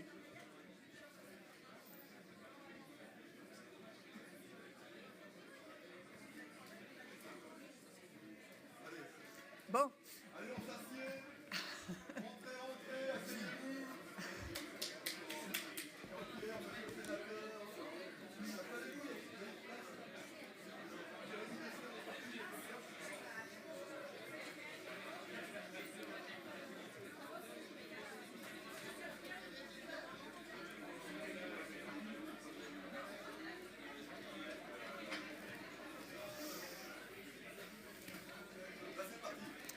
C'est parti. Si c'est parti.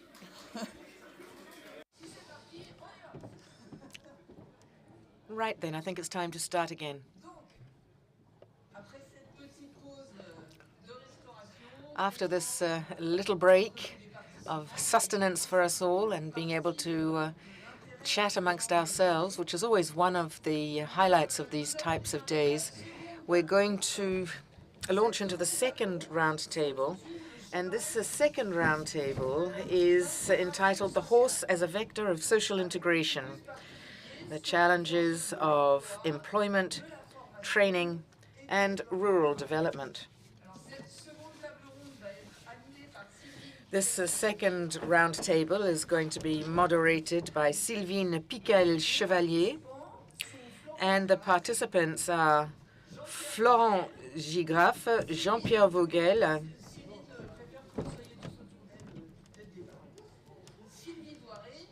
Sylvie Douaré, and Éric Touron.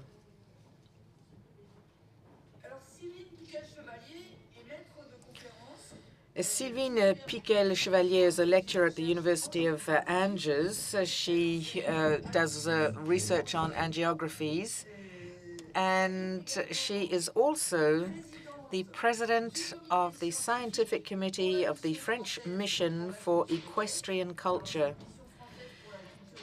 The former, for the few of you who might never have heard of it, is in charge of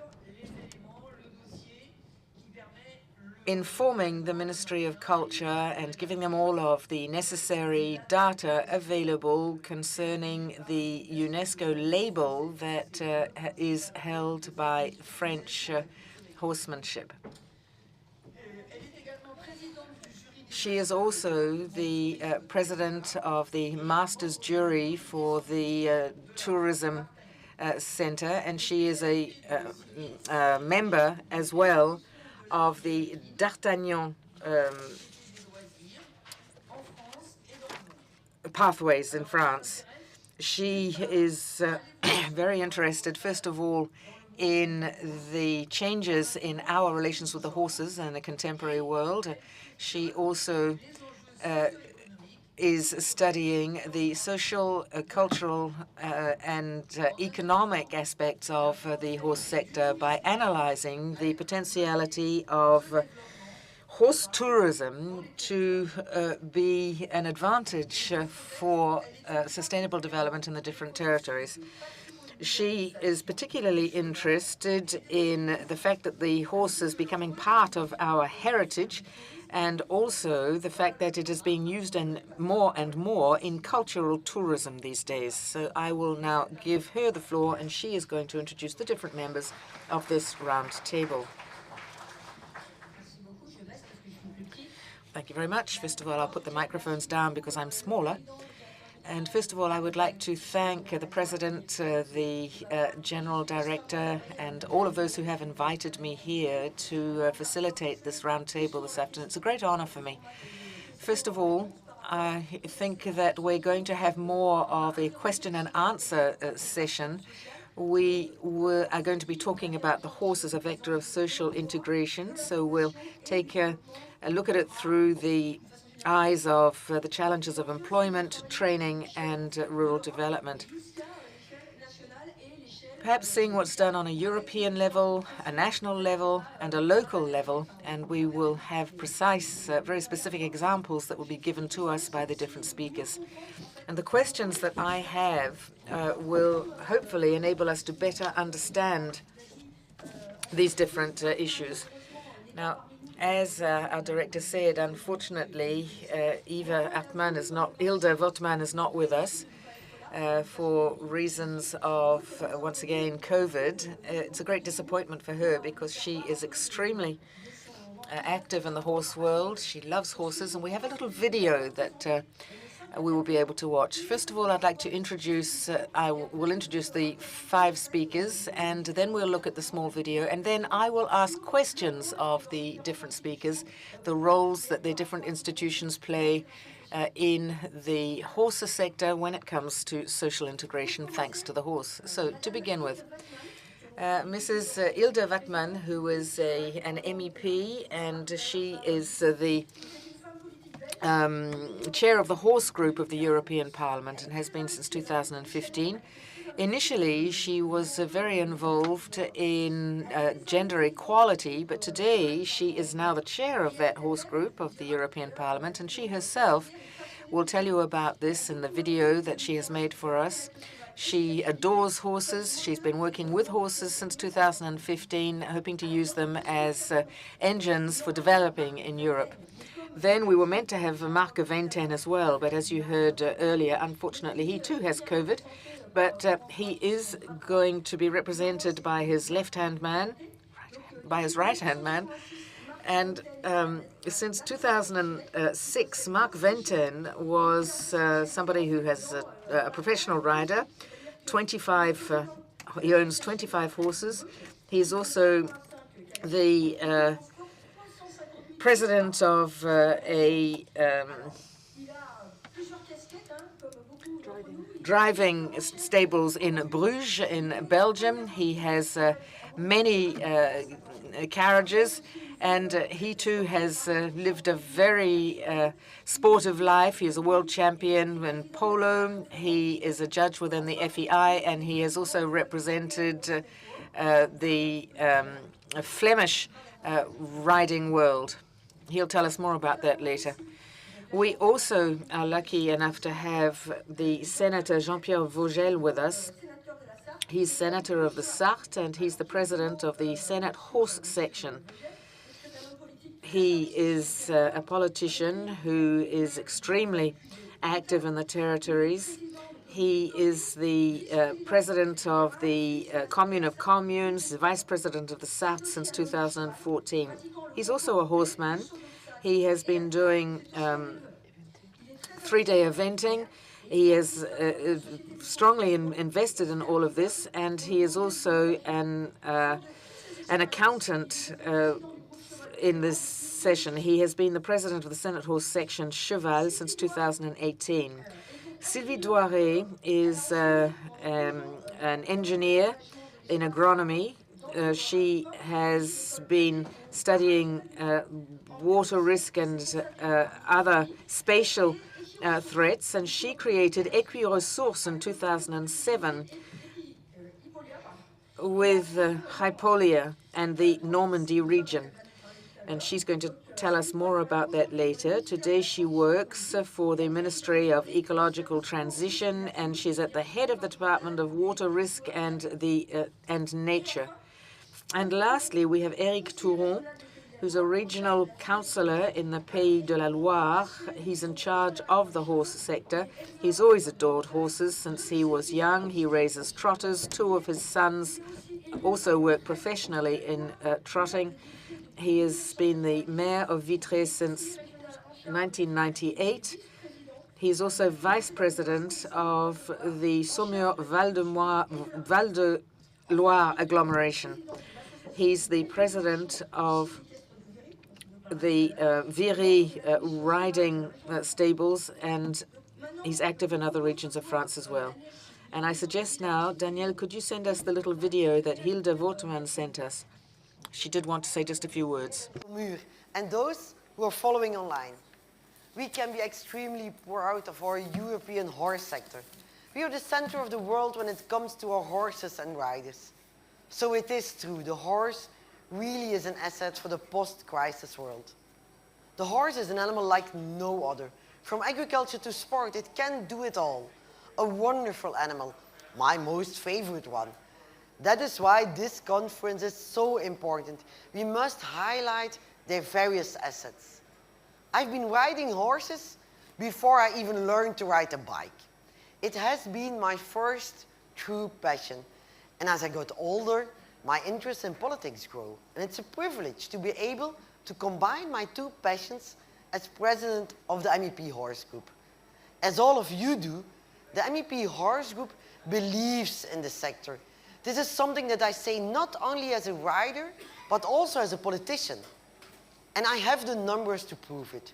Europe counts no less than 7 million horses. The horse sector creates 800,000 jobs and has an economic impact of 100 billion euros a year. Horses have an economic, environmental, educational and social value. And that's exactly what the MEP Horse Group wants to support and encourage. I would like to thank the IFCE for this fantastic conference. Unfortunately, I could not make it in person this year, but I've been following online, and I will take all the insights of today with me to fight for our horse interests in the European Parliament together with the European Horse Network. Thank you to all of the panelists for sharing your knowledge, and mostly to my dear friend Mark Venton, whom I work with very closely for a European horse sector. I'm wishing you a wonderful evening. Thank you very much.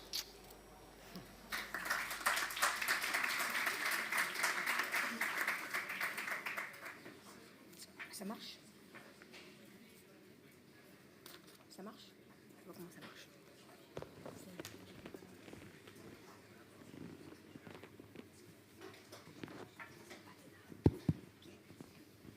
Donc, pour rester donc sur l'échelle européenne, donc nous avons parlé tout à l'heure. We talked earlier about the European Horse Network that was actually created by the first conference done by Sweden. Could you explain to us a little bit what is the role of the European Horse Network, please? Well, thank you very much.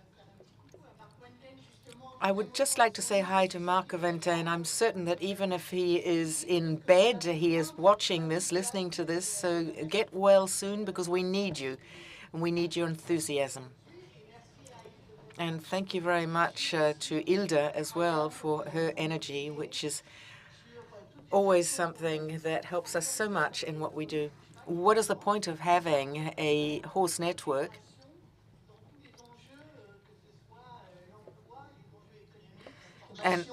And how does it play its role in economy and in social integration? So thank you very much. It was in 2009, under the aegis of the first Swedish presidency, that we created this horse network. It was something that was expressly wanted by the Swedish presidency. It was managed, first of all, by the Swedes, and now Mark Venton is the president. We started off with one small structure, and today we have 30, so we have grown exponentially. Everything has been based on the goodwill of the members and the expertise of the members. That is what this network is used for. It is to coordinate and it is to inform. And we do it with using classic lobbyist methods. And part of these tools is that we come up with statistics, as I said, 7 million horses, 800,000 jobs. That gives a certain economic impact that hovers around 100 billion euros. That's quite considerable, and it's important to highlight the importance of the horse sector. Once we have the figures, we come up with a brochure. There were one or two of these available when you came in, and in this brochure we list our priorities. We say what they are. We talk about how we work. We have 2-page pamphlets. We have the horse group in the European Parliament that was previously chaired by Jean Arthuis earlier, and today by Madame Gottman, who is a Belgian MEP. We also work we have conferences, we have thematic lunches, and since 2010, we've probably held about 15 of these lunches on different subjects. And of course, any subject has to be tabled before the European Parliament before it can actually be taken seriously. Well, thank you very much. This brings me back to my second question. Can you give us a concrete example? In one of these working lunches that you have, what would you bring up when it has to do with jobs, for example? Well, all of these working lunches do have an impact when you're working with MEPs, but I remember one in particular that where the theme was growth, employment, new jobs, environment.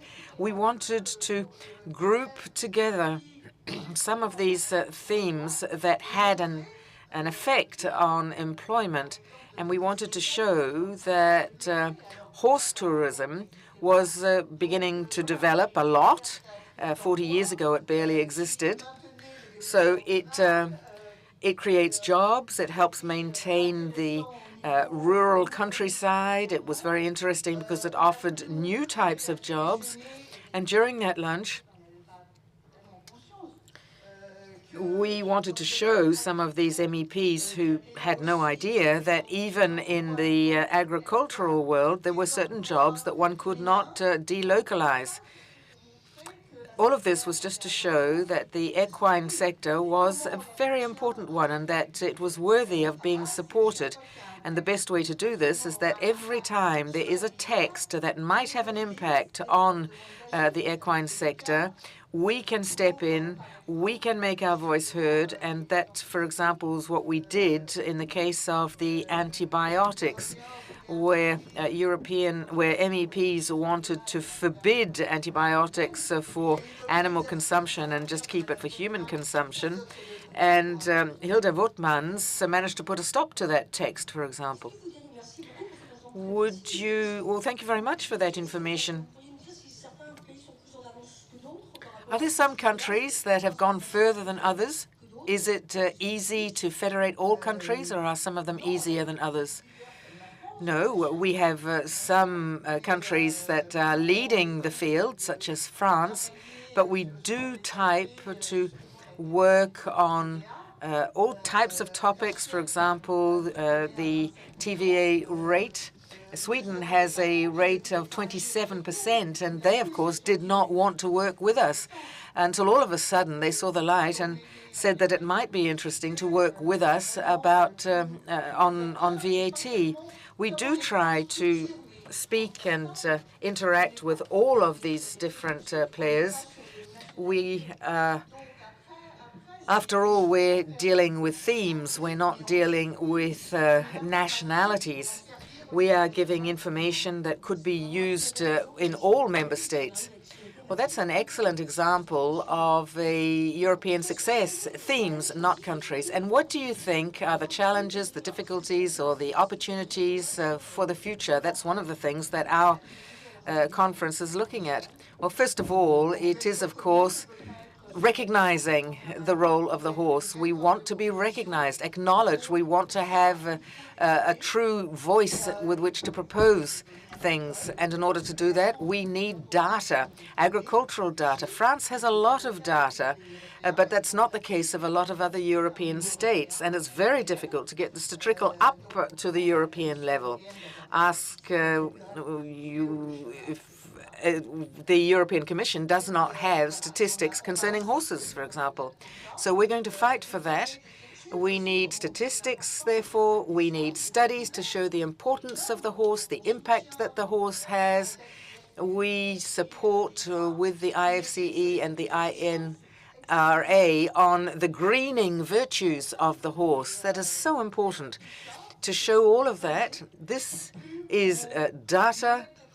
And normally, every time the legislator is legislating, they tend to sweep all of this aside simply because they are ignorant of it. So that we must put a stop to that. This data must get up to those who do the regulations to inform them. They must be informed and educated. So you're the link between the world of politicians and the world of the horse. Absolutely. We try to generalize all of this so that it can be understood, so that the decision makers can understand this information, and we always turn up with 2 or 3 ideas that could be put forward. We also say when we would like some type of amendment to be done, because we work with the MEPs on amendments. These are the tools that we have at our disposal, and we're using them more and more. And the opportunities for us would be to continue to work with MEPs or senators who are willing and who will be able to pass on this information to all of the others. We could never talk to all the MEPs. So if we can talk with 1 or 2, they can talk to others, 20, 30 or 40, and it can radiate out like that. We will continue to do this. We were talking about Ukraine. We are going to be working with the Polish MEPs as well. So there are all sorts of things that we can do concretely to get these messages across, to lever and to advocate. And Ursula von der Leyen, the President of the European Commission, she's told us quite clearly back in November that she was on our side. And in fact, she has always said that right since she took office, because she adores horses. And when there is a problem with a text, I know Mrs. Weidmann goes and knocks directly on Ursula von der Leyen's door. So we're very lucky enough to see that what's at stake concerning horses is actually involving more and more people on a European level. Perhaps you could keep your questions for the end. We will do the round table amongst all of the speakers, and we'll keep the questions for the end. So now we've been at the European level. Let's take a look at what happens on the national level. We're lucky enough to have representatives here in France. We've seen that we have some MPs in the National Assembly, but also in the Senate. Jean-Pierre Vogel, could you tell us a little bit about the role that the horse section plays in the Senate? And more specifically, when it comes to the development of territories, well, let me start by thanking the organizers of this symposium that is highly interesting, and thank you to the Director General of IFCE for inviting us on this wonderful premises here in Saumur. Let me remind that the Senate is the representative of territories in the Parliament. So in first instance, of course, we defend territories, rural territories, but also urban ones. And it goes without saying that horses have their place. The horse section gathers about 30 senators. All of them have been made aware of the dimension of the equine system in its globality, and also we raise awareness with them, for those who know it less, on issues as well, because when it comes to defending amendments or maybe in the finance law items linked to taxation or others, well, we have to raise awareness with colleagues. We have to make sure that we become relays of sorts. We all have our interests. We all have our convictions, but also our own knowledge. And we are not necessarily experts in all domains, so we must make sure that we convey some information. Now, when it comes to the horse section, well, we start by making hearings with experts, institutional representatives, the IFCE as well. We welcomed Jean-Roch Gaillet several times over the past few years within the Senate. We try and understand the issues better, and we also try to intervene in the best possible way and in the most objective manner as well.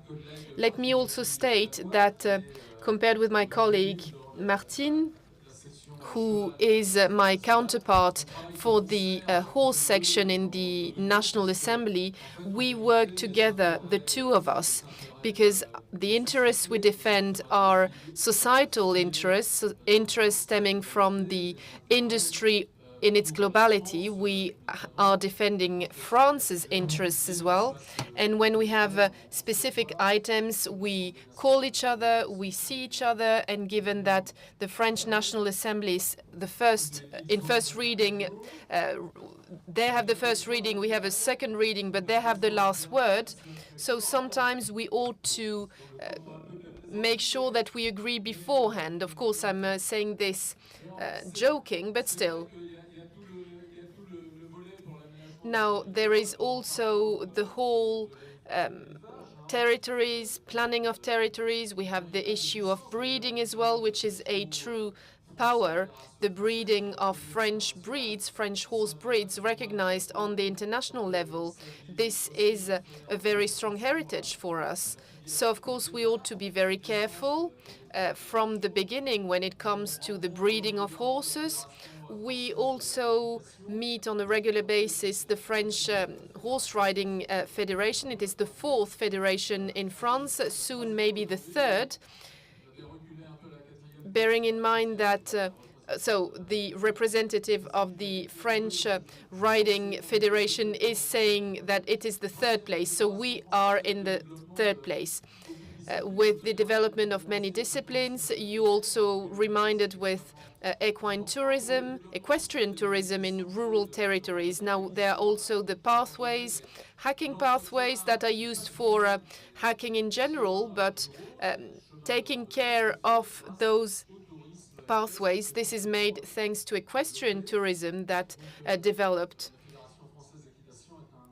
And the French Federation is, of course, a privileged contact point for the horse section in the Senate with all the organisms around it. I'm thinking about the National Equine Group. We also have the Association of Working Animals for Draught Horses, for instance. This is also a significant contact point. And then we have the whole racing world with the PMU. We were faced with a major discussion several months ago on the transformation of GIE PMU into a commercial company. Everyone had their own opinion on this. Let me remind you that PMU in France, so betting on racehorses, brings over 150 million euros to the state budget. This was in 2018, before the COVID crisis.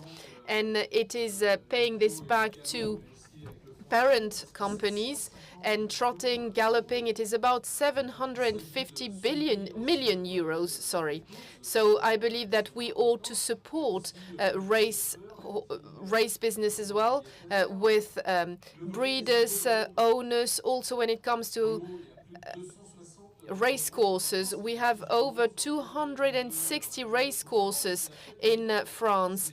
And this is once again territory planning. It is about attractivity. And then we have larger race courses. Some are in the hand of collectivities with an associative role or with parent companies. And once again, on those race courses, you have several cultural events, not only horse races. So once again, we have major challenges when it comes to attractivity and the development of territories. And also we have this whole network of volunteers that make sure that the race industry flourishes, but also other sectors. And let me remind you that in the industry we have 3 Olympic sports: dressage, show jumping, and 3-day eventing. This is a great opportunity. We have Olympic champions. One of the Olympic champions is actually welcomed here. Jean-Roch Gaillet reminded it this morning. And when it comes to territory planning, well, unlike many other disciplines or sports organizations, we know that the installations, the infrastructures are supported either by associations or by the private sector and not by the public entities. If we talk about a swimming, do we have sometimes public swimming pools with private funding? No. Same thing for football pitches, whereas riding centers are usually supported by private players. In the rural sector, at least. In the urban sector, it is a little bit different because we have many sectors that are supported because there is some economic activity and some money to be made.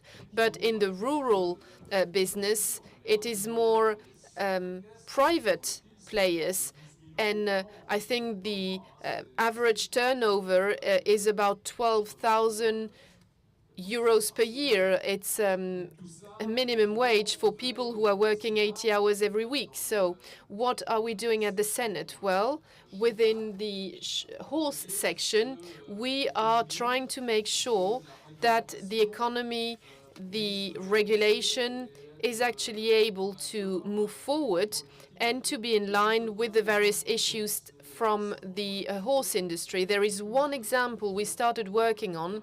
Of course, this is about the industry.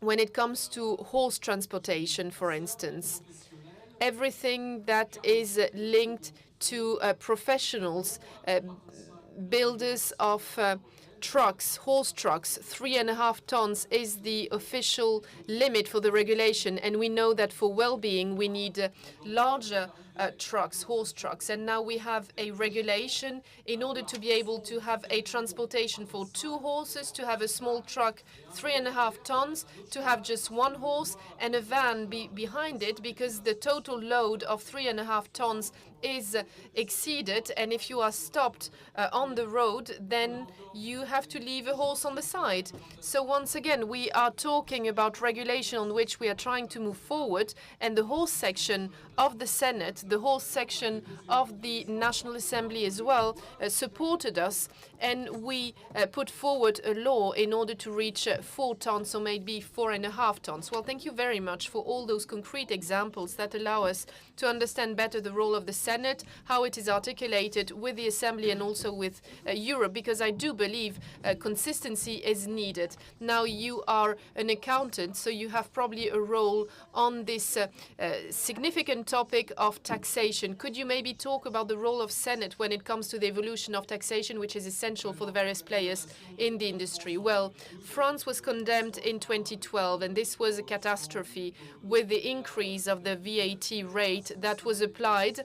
It was 5.5%, and it was transformed into a 20% rate with a few adaptations that could maybe be questioned, or at least that gave rise to a number of questions from the Ministry of Finance during some tax controls, with VAT rates reduced to 5.5% for access to premises and 20% for the rest of the activities, especially when it comes to the sales of horses. So every single structure had to determine what share was subject to 5.5%, with analytical accounting that was very difficult, and sometimes a distribution was that was a little bit random. I supported a number of customers during some conflicts, and last year the Ministry of Finance, in order to avoid problems, said that it will be 50% applied to 5.5% and 20%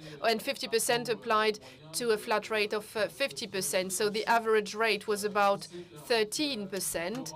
We know that Europe, or at least the European Commission and the Ecofin Council, pronounced a favorable opinion in order for the states to actually be able to apply rates to the activities of the industry. Now, if I go back to the actual text, well, it was on December the 7th, the Council of the European Union found a political agreement on a list of services and goods, including entitled to a reduced VAT rate, including equines. Now, it will have to be transposed in France, maybe in the next Bill of Finance for 2023. This could be envisaged, but we should not have a rate of 10%, because between 13% and 10%, truly speaking, the gap is not huge. So maybe we ought to come back to the traditional rate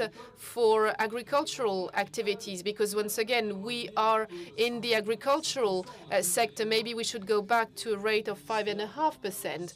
The ministries that were heard in the framework of the cheval section, the horse section in the Senate, were aware of this. Thousands of jobs were actually destroyed, and some profitability just declined. We know that customers in riding centers have high expectations. We have to improve the premises in order to accommodate animal well-being. So we must make sure that professionals have margin again in order to invest this in their premises. Those people are living because of their passion. They're not surviving economically speaking. They live with it because they do not have too many needs. Their needs are mostly for the animals. We are mostly talking about people who do not take holidays. They do not have big cars. They do not have a second house. So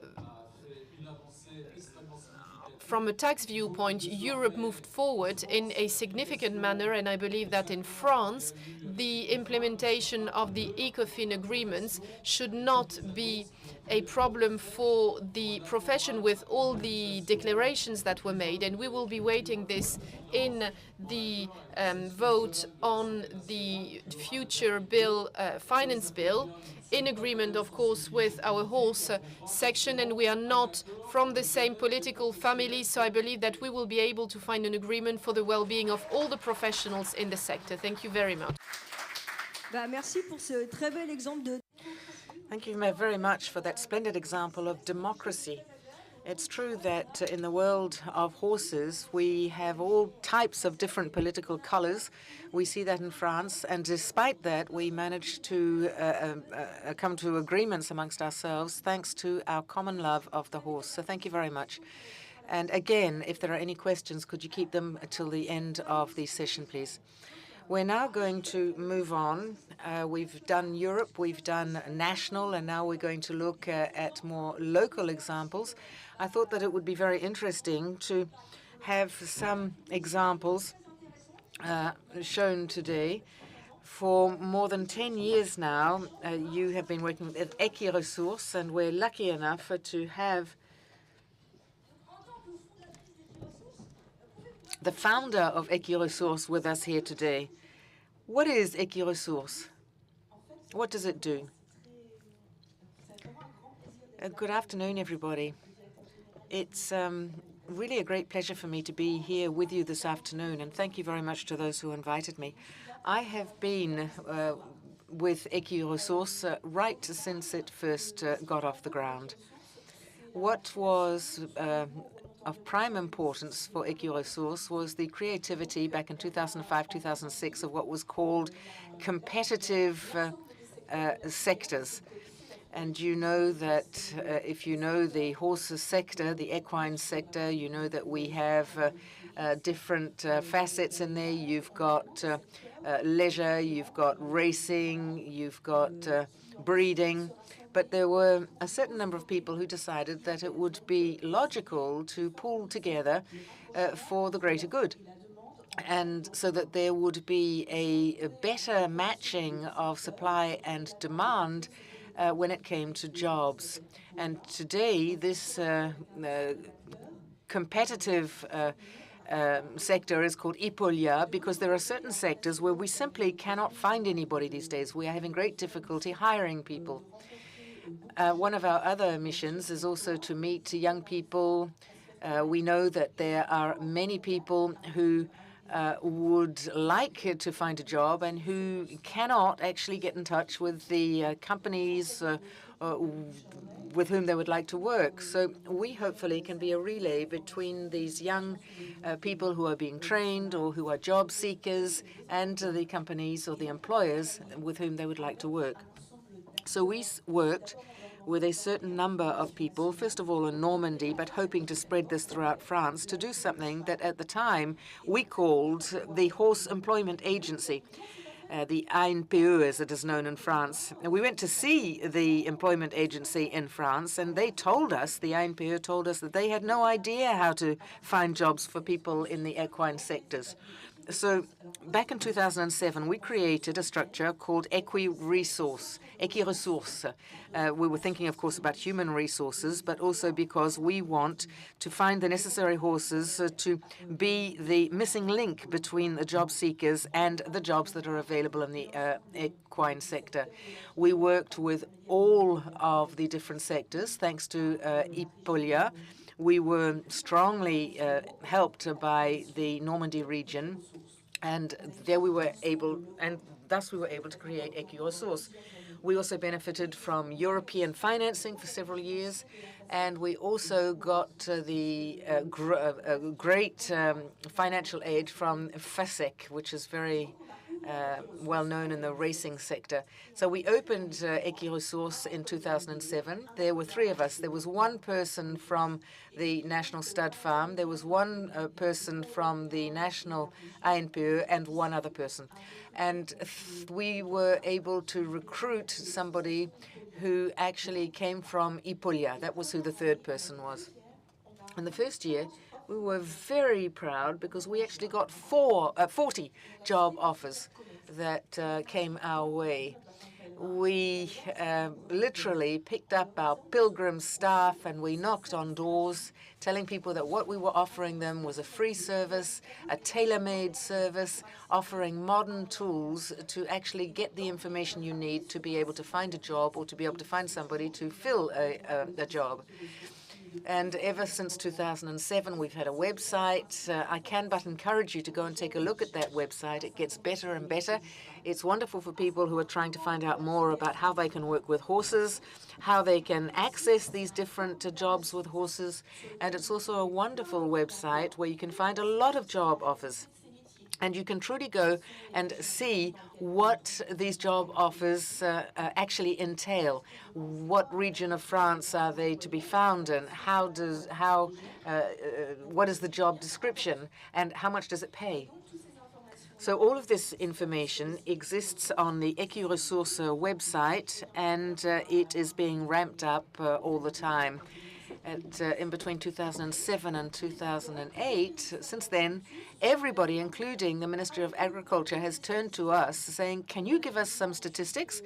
And we said, but we're just a one-stop shop for people who want to work in the horse sector. We're not you. We don't have agricultural statistics. We don't know how many young people are actually being trained in the different training centers every year, or how many come out with a diploma. But if you want us to do it, maybe we could do it. So in 2009, we also created an observatory of all jobs in the equine sector. We have done several national studies because different studies can be ordered from different organizations who want statistics that have something to do with prospective job offers. Maybe I should stop there? Well, yes, and perhaps you could answer this question now as somebody who I am somebody who works in the horses sector, and all of our students, no matter what type of job they are working in, they all use Equine. Well, I actually left the IFCE in 2017, and every time I met somebody from the horses sector in France, and I said, I'm Equine mum, and everybody who works in the horse sector knows exactly what Equine is. At some time, I remember that Françoise Clément, who was my director at the time, said to me, it doesn't matter if your first projects went awry. One day you will have a project that truly works. And that's what's happened with Equine. It's been up and around now for 15 years.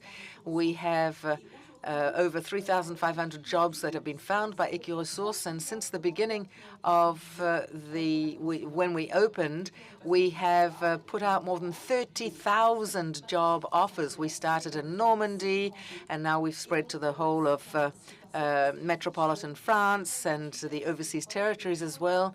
So it is true that Equine today is a wonderful tool to be used by all students in all equine training centers or faculties. We are all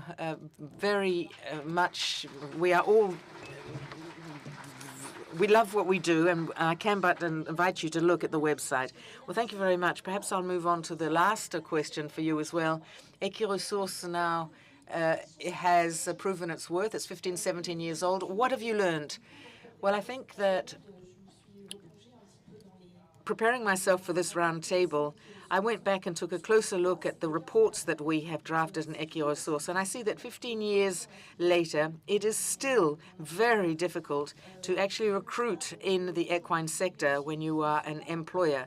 Today, we still have jobs that are not particularly attractive for youngsters, that are not well known for youngsters, and I think that one of the things that we truly have to work on in the future, and hopefully Horosports will be able to do that because we are launching a campaign for that, is to make these jobs known amongst the public.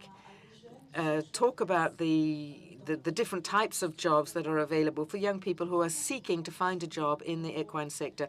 There is always a problem with jobs, and Horosports therefore continues to try to promote these jobs in the equine sector. Now, there's always another thing that is a problem in the equine sector, and that is turnover. We have a turnover of about 10% per year, which means that every 10 years we have renewed 100% of those, about the 70,000 jobs in the equine sector. But for direct employment, a 10% turnover is exceedingly high. So there are questions that we should be answering ourselves. For example, why is the turnover so high? We can also see that often there's a majority of girls and women working in this sector. They tend to be most of the horse trainers. So we have to continue to maybe improve the gender aspect and improve the development again, and probably try to decrease the turnover. Well, thank you very much for what you've spoken to us about. Thank you very much for having talked about the European funds that you use as well. Maybe this is something, the fact that you received them, maybe this is something that could be extended to other people in Europe as well. Our students are often looking for jobs abroad, and they too would like to receive that. Actually, we already do this. We have a certain number of job offers on Horosports that come from abroad, often training courses abroad as well. Thank you very much.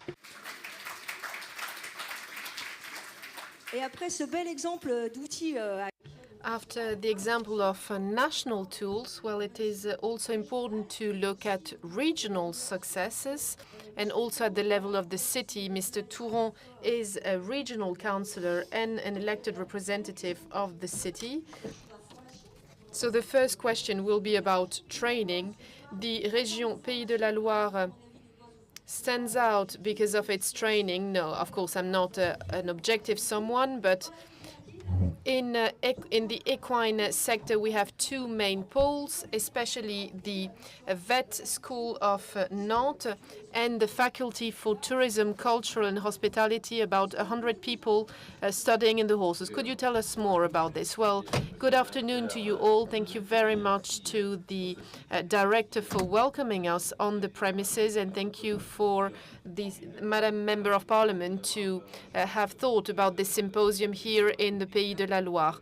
In the Pays de la Loire, we are welcoming one of the 4 vet schools in Nantes, Oniris, with a university hospital centers where we are able to treat intensive care and emergencies, so the students are able to act directly. And we also have Saumur with a mayor, president of l'Aglo, who, in the past, a former mayor and president of l'Aglo said, well, why not a university center in Saumur? Many people had doubts.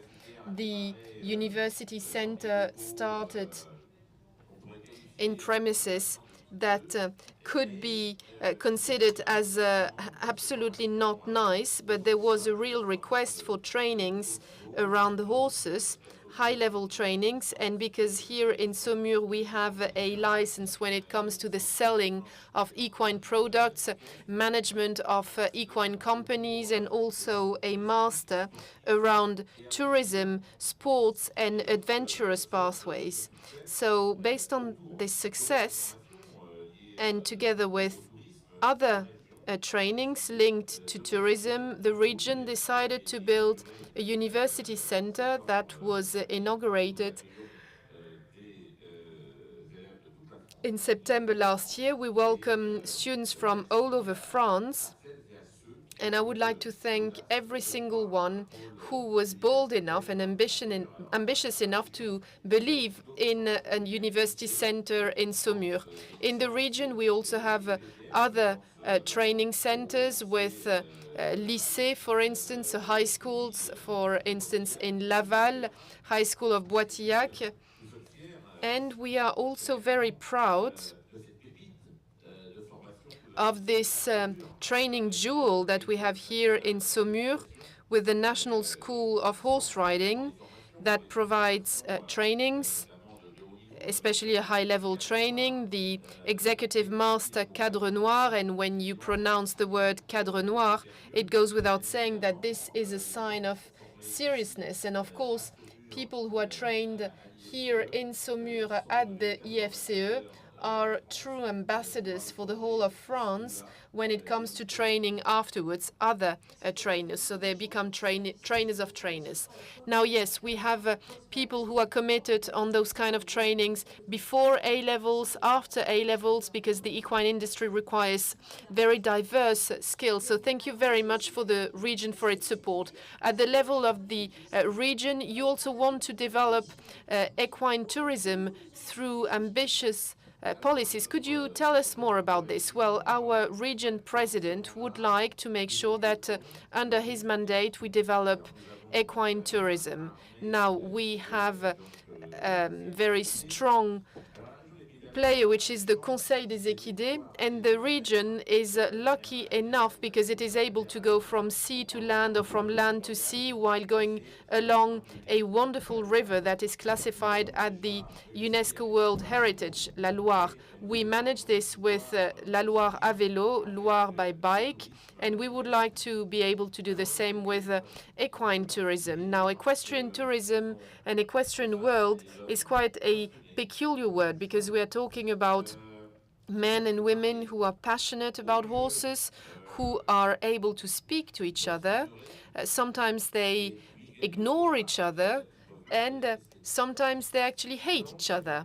So I must say this is quite difficult. Within the region, I am in charge of two other items, the wine. When it comes to wine, we have an interprofession called Interloire. I also have forests under my competence. And for forest, we have FIBOIS, which is an interprofessional association going from upstream to downstream. And when you reach the horse business, it is more difficult to get everyone to agree. So, of course, we have to raise up to the challenge because we are lucky enough to have wonderful places, wonderful spaces. We have former breeding centers. We have a wonderful cultural heritage that is extremely wealthy and rich, and we have everything we need to succeed in the equestrian tourism, except that when it comes to equestrian tourism, well, we do have wonderful equipments, beautiful premises, but if you want to have to move, to go from one point to another and to do it with a quality tourism, this is quite difficult. Beforehand, people would sleep outside with their horses. They were quite adventurous. But now we have people who want to make sure that they are able to do horse treks. Most of the people do not want to compete. They want to make sure that they are as close as possible to nature. However, those clients want to sleep in comfortable beds in the evening. They want their horses to be in comfortable box in the evening. And sometimes if you only have a few riders in the family, then you have to make sure that those who are not riders are also able to take advantage of their stay. We have Camargue and Drôme in France. Oh, you are from Drôme, madame. Well, I could have said so. Well, we have a number of regions that understood that, but our backbone is being implemented with the D'Artagnan pathway, and we have to work around the D'Artagnan pathway in order to have the possibility to have a free movement, because tour operators who offer treks abroad, well, I believe that we can do as well here in the Pays de la Loire. Now, it goes without saying that Saumur is a capital for the horses, but I always wonder whether Saumur is a horse destination. You can be the capital of horse riding without being a destination. I believe that maybe we rested on our laurels here in Saumur, and I take full responsibility for this. The horse has become a tool for tourism and marketing. This morning I was together with the mayor of a coastline mayor from Vendée, and the sea, Saint-Jean-de-Mont, Sable d'Olonne, or Saint-Gé-de-Blanville, the sea is identical everywhere. And if you want to stand out, or rather, in order to stand out, we have a number of collectivities that do not have a horse DNA, but they are trying to attract new tourisms with projects around horses. And I do believe that us here in Saumur, well, Jackie has gone. This is a true pity, but I wanted to tell him, Jackie, at the beginning, he was afraid of horses. You know, when he had to, when there was a prize ceremony, he was 30 meters away from the horses because he was afraid of them. But now he understood, and many elected representatives understood that there was something at stake from an economic viewpoint with horses. I've been fighting for a very long time. I've been an elected representative for a very long time, and it was complicated in Saumur, Jean-Michel could say it, to grant 10,000 euros for a project around horses when we were saying we were the capital of horses. Now, of course, things are changing and moving forward, but I do believe, ladies and gentlemen, members of parliament, that maybe we should start working around a label that could be a horse destination or something along those lines. I believe that a lot should be done in order to label the cities that are tabling on horses in order to attract a new clientele, be it a French or a foreign clientele. Now, those are the topics we have been working with in the framework of the review. We worked on the Destination Cheval. There are many questions to be raised. So how can we go from being the capital of horse riding to becoming a destination for equestrian tourism? Horse riding, but also around the horses. And I believe that those are emerging topics. And Alain Liberieux, who is the founder of the D'Artagnan Pathway, is with us this afternoon. So maybe he will be able to take the floor later. So now the last question on the local scale that you also represent, with the example of Véry. You are the president of the Association of Véry. Could you tell us more about it? What is at stake? Well, Jean-Roch introduced you to the whole way it works. The IFCE house is here in Saumur, where we are. We have another site 1 kilometer away from here with a race course. And this is the place where all international competitions take place, be it a CCI or driving competition. It is also the field for the French pole for 3-day eventing, because the premises can be used all year around. It is the place where many trainers train. I'm thinking about Maxime Liviot, who's an Olympic champion, and I am also thinking about the pupils, the students of the school. They are able to train there, and it is also a place where people from Saumur are actually able to hack and to walk around. Now we are working, or rather we are taking care of this place in the framework of a public contract, but this will not be the case as from 2023. And elected representatives said that they did not want this site to lose its horsemanship vocation, and the smallest village until the city of Saumur, the department, the region, every single player stated that this site had to stay alive. It had to evolve as well. So the project that we are trying to build, and I'm sure we will succeed in it, is a project that will be around the topics horse and nature.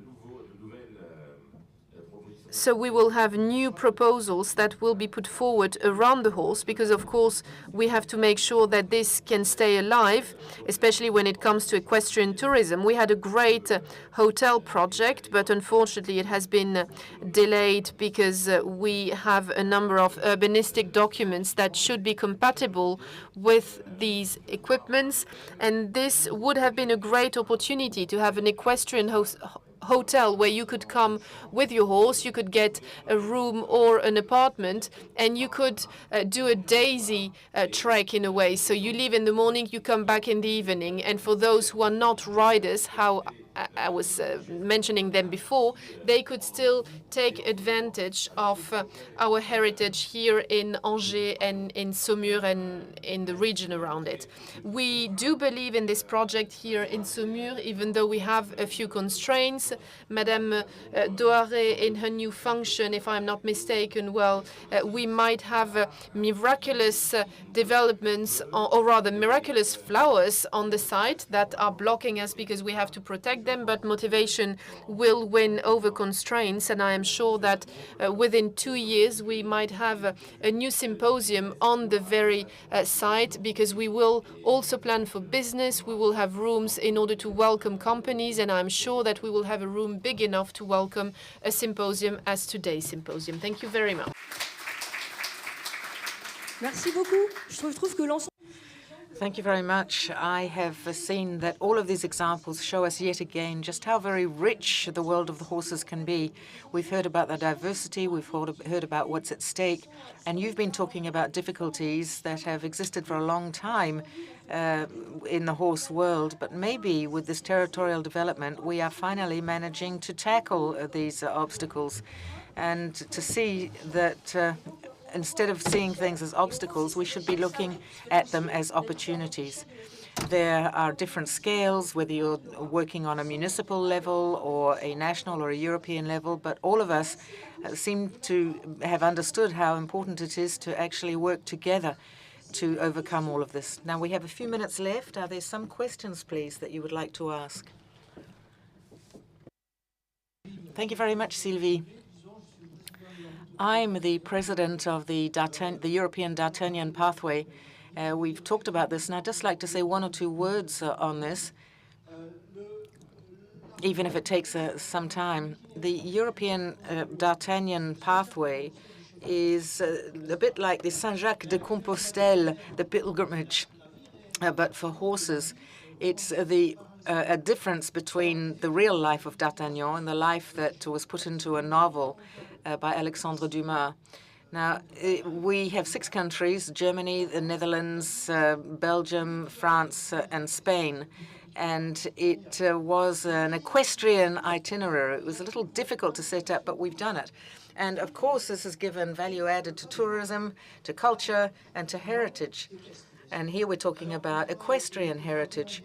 We work very closely together. We've been certified by 35 countries from the Council of Europe.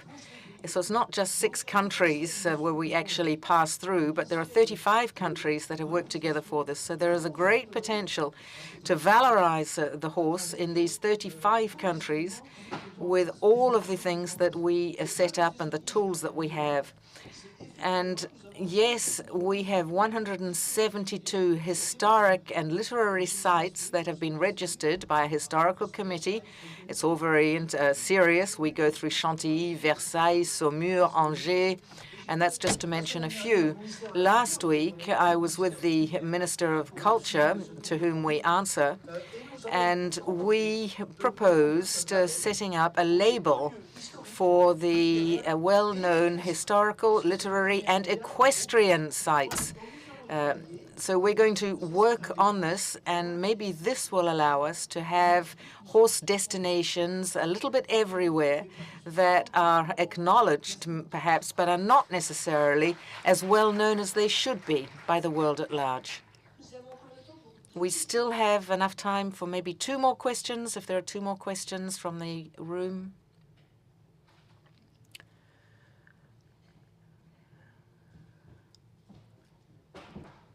No questions.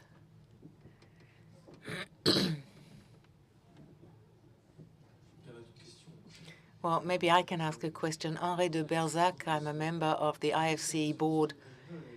The regional councillor talked about the different trekking paths and the fact that there is a very important, another important network that's been set up, and that is the cycling routes in Europe. Do you think that one day we will have the same type of European network for horses as what has been done for bicycles?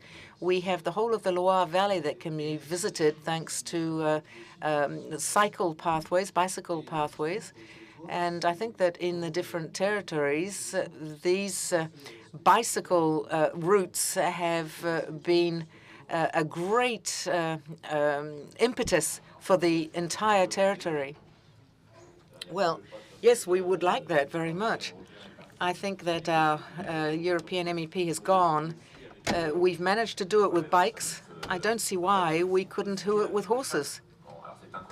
Of course, it's going to entail a lot of hard work, but it should be possible.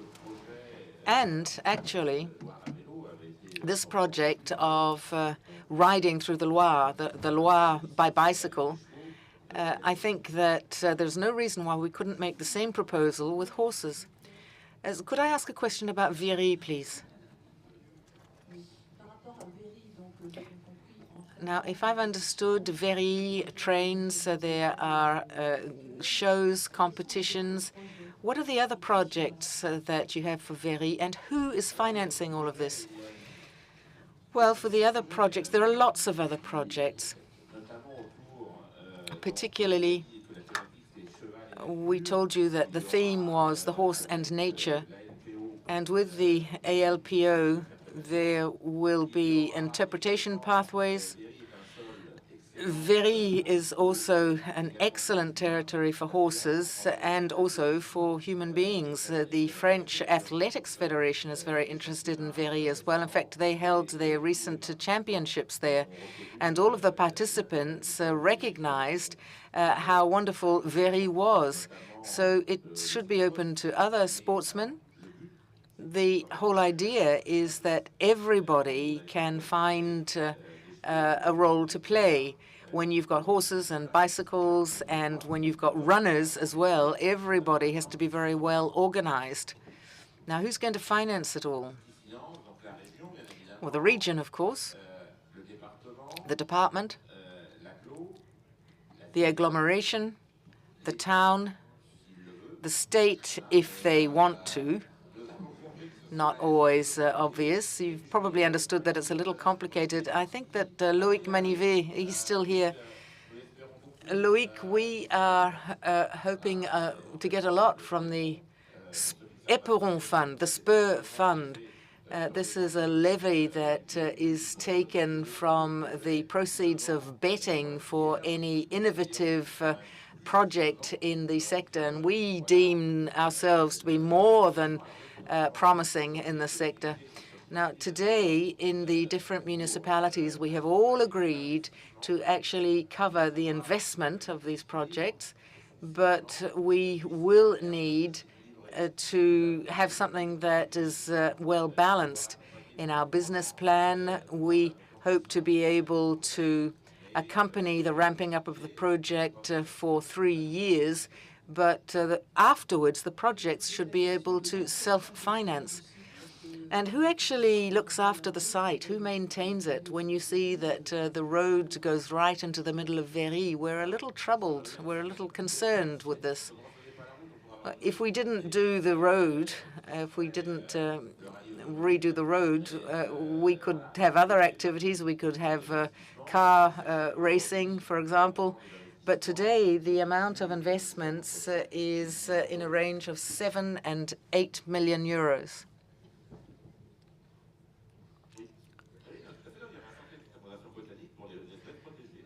And there will also be a botanic center for protected plant species.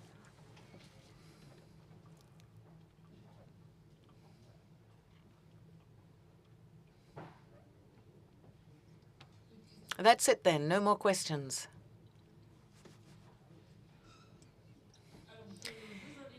Well then, we could take a minute break so that you can chat amongst yourselves, always so very important during conferences of this type.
Ça marche?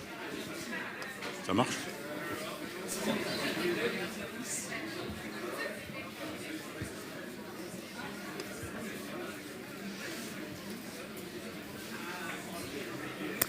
Bon, merci à tous d'être revenus dans la salle. Depuis le début de la journée, c'est un plaisir et un honneur de vous accueillir tous ici. Et là, nous allons démarrer la 3e table ronde qui s'intitule « De l'agriculture au sport et à la culture, le cheval, un animal pas comme les autres ». Et pour animer cette table ronde, j'ai à nouveau le plaisir et l'honneur d'accueillir Jean-Louis Gouraud.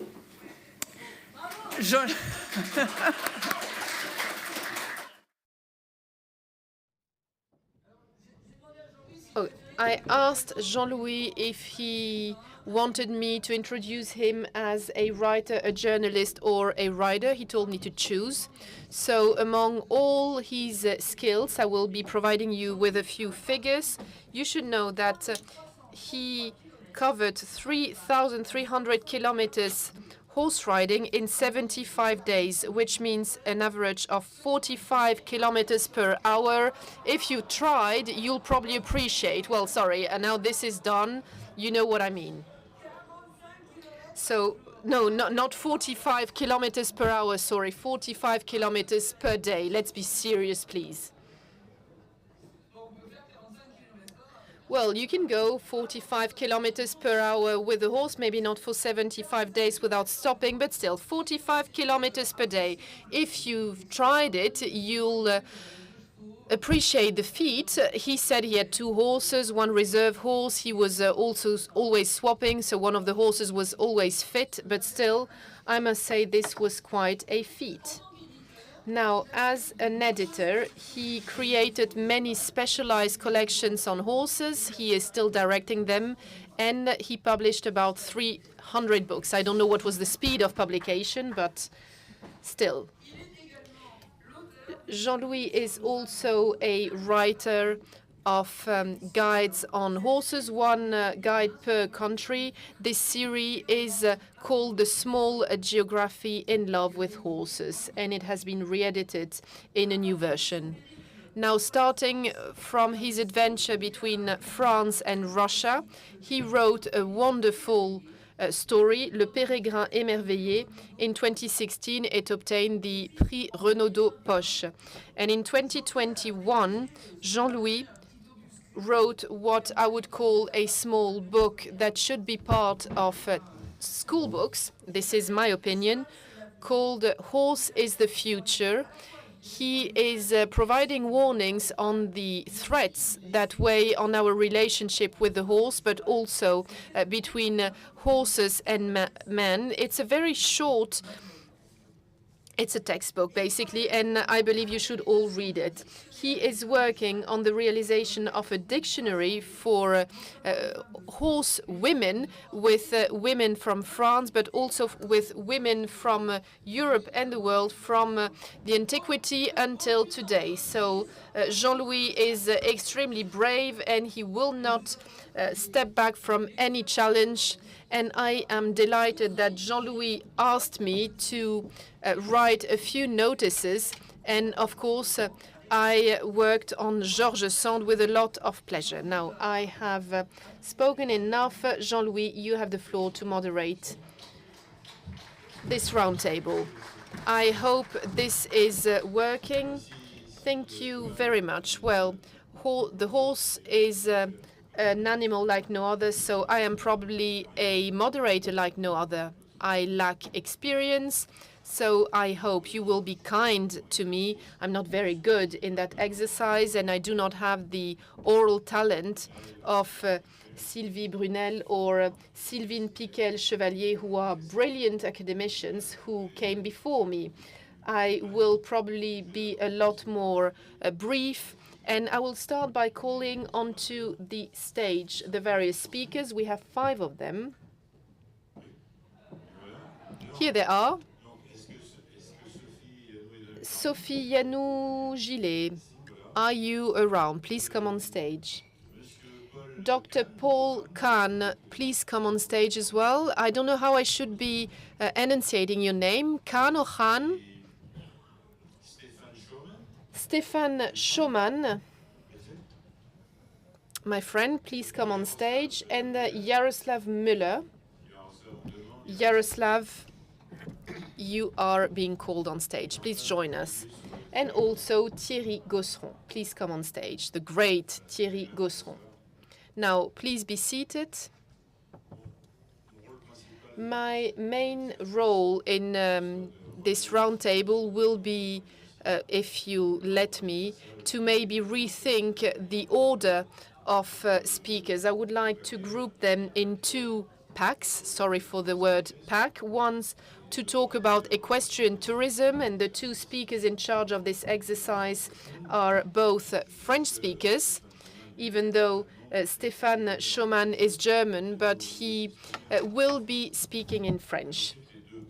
And then we will have the 2 next speech talking about the horse world, and then we will be concluding with a communication on Versailles that will be in 2024 the world or the Olympic capital of horse riding. Now, Sophie Yanou, I will give you the floor without further ado. Sophie Yanou, or you can stay seated, it's up to you. Please. Merci. Voilà. Donc, bonjour à tous. Good afternoon, everybody, and thank you very much for having invited me to this round table on tourism. I represent the Departmental Tourism Agency. This is a body that answers to the Departmental Council. The horse, an animal like no other, how true that is. The horse is not a domestic animal, but it is an animal that can be used for mediation, i.e. it is a tool that allows for the meeting between man and the horse, but also meetings between different territories. The horse is truly an animal, a tool, an animal that is fully the flavor of tourism today. Tourism can be described in 4 words: nature, slowness, discovery, and experience. And the horse, with its rider, can amble through numerous country lanes, taking its time, seeing things that one wouldn't normally see, and stopping at certain architectural or natural heritage sites. So the horse is the epitome of being able to live this itinerant life that people want today. And Monsieur Touron was saying earlier that we have managed to create the pathway of the Loire Valley for bicycles, and we absolutely have to be able to have the same type of itinerant pathway for horses, for 2 main reasons. It's been a great challenge, partly because it's relatively new. Before, these types of people who set off on horseback tended to do it alone, whereas these days they want to do it in groups. And in order to manage to do this and to trek over great distances, you have the D'Artagnan pathway. We do have other pathways. We have the departmental park of l'Île Briand, which is also a very big park that promotes the development of the horse. We have a renowned race. We have the race in Lyon. We have the horse fair that takes place in Angers every November. So I don't think that the horse can be forgotten. But if you want to be itinerant on horseback, you need certain roads, pathways, infrastructure, centers for resting up in the evening, for stabling your horse. And the difficulty is that you have to intertwine the development of the paths or the roads themselves and the development of services. It's the role of the departmental agencies and the tourist agencies to cover this. But we see these days that this idea of itinerant holidays is a difficult one. Difficult because you need private partners to invest in the necessary infrastructure for stabling and welcoming the tourists, and also you need the participation of the different municipalities along the pathway. And a lot of these municipalities have not yet understood exactly how much these horse riders could bring to their own territories. And also to develop these paths, you need the paths to be of an excellent quality. And in the Anjou region, we're working with a partner who's invaluable to us, and that is the Regional Equestrian Tourism Committee.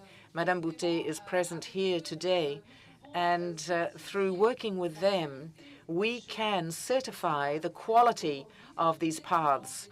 And that is the #1 necessity for this type of tourism. It requires more and more quality infrastructure. We talk about the need to develop this horse riding tourism in the Anjou region. And in our new plans, what we have foreseen is not just to continue to develop the D'Artagnan pathway, but also to help the municipalities to keep the little rural towpaths properly maintained, to ensure that there is the necessary infrastructure for the tourists and for their horses. These are the things that we will have to make sure exist if we truly want equestrian tourism to be recognized as bike riding tourism is recognized today, particularly because in this region we have everything for it to be a success. As of today, we have more than 300 kilometers of horse riding paths, the D'Artagnan pathway, but also other paths that are being developed. I keep talking about the D'Artagnan pathway. It's a European pathway. That is what makes it stand out. It's a cultural pathway, it's a natural pathway, but it is the DNA that links all of these different territories. The territories are linked together because of the D'Artagnan pathway. So we are hoping to do more or less the same type of thing in our department. We want to develop these horse riding paths, and we want to be able to promote them nationally and internationally. Merci, Madame, d'avoir tenu les. Thank you very much, and thank you for having been succinct. In fact, you had 2 minutes left over if you had wanted to use them, but maybe we can use it at the end. So we're now going to leave the Anjou region, and we're going to move now to wander through the rest of the world. And I'm going to ask my friend Stefan Schumann, who is here, who recently published a book in Germany. He is suggesting Around the World on Horseback, and the book has a lovely title. It's called Happiness on Earth, but the French publisher, found that that wasn't pretty enough, and he called it Around the World on a Horse. So I can but recommend it. Stefan, would you like to come and speak to us once again? He lives in Berlin. He's German. That's a lot of faults, but he does have one quality. He speaks French. Thank you. Merci, Jean-Louis. Oui, bonjour à tous. Hello, everybody. I, too, would like to talk about horse tracking as a wonderful example of soft tourism, slow tourism.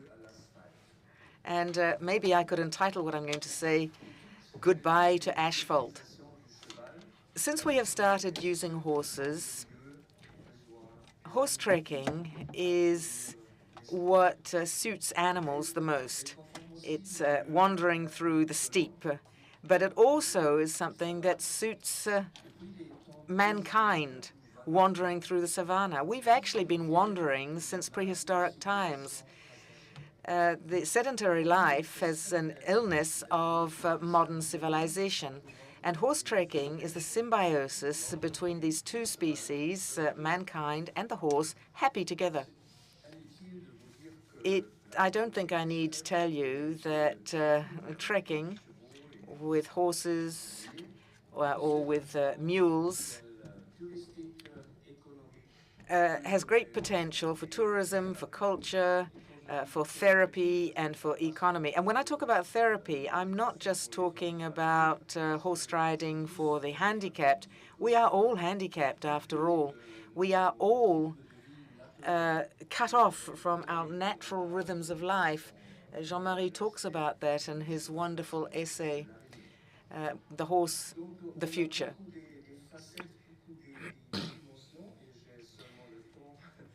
There are a lot of facets that I could talk about today, but unfortunately I have to choose just one or two this afternoon. And I would like to talk about the pathways, the trails. Often we don't think about these paths or these trails, but they are so important for horse trekking. Up until the end of the 19th century, Europe was crisscrossed by a spider's web of these little towpaths. Some of them have been used since the end of the Ice Age, by different men and women. And then there was the competition of the railways, the motor car, and other infrastructure, and all of these pathways were deteriorated. But some of them, in the Alps or in the Pyrenees, have kept their towpaths, and particularly these towpaths that are used for animals. These little paths are monuments to mobility, and the best way of preserving them is to keep using them. In my book, I talk about some of the trips that I have done, for example, in Albania and southern Tyrol or elsewhere. When we do big horse treks, several days at least, sometimes several weeks,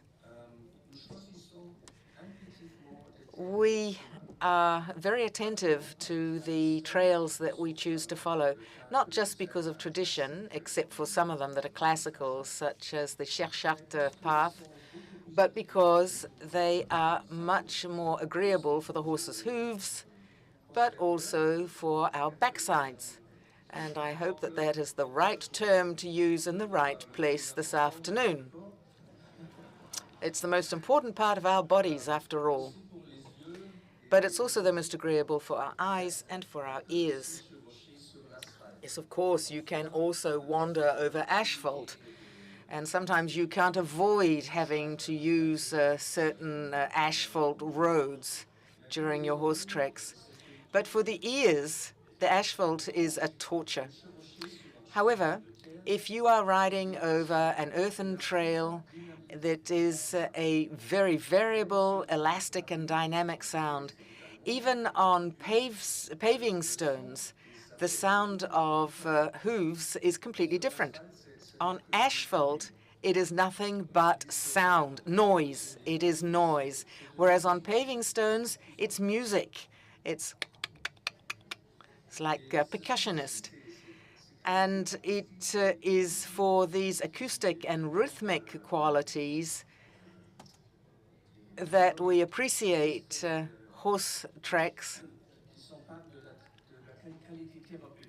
And that is where the therapeutic aspect of horse trekking comes into it. These old pathways are also part of our heritage, and they are absolutely vital if you want to ride anywhere on horseback. These paths tell their own stories. In Iceland, for example, we followed paths that can actually be found in some of the historic Icelandic sagas, the old stories. So you're right in the heart of regional literature.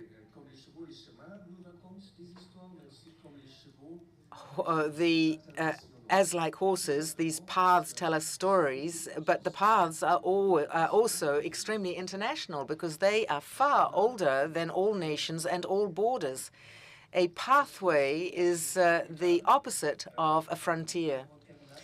And then you also have Via Storia, which is a great inventory of historical pathways of great cultural and touristic value.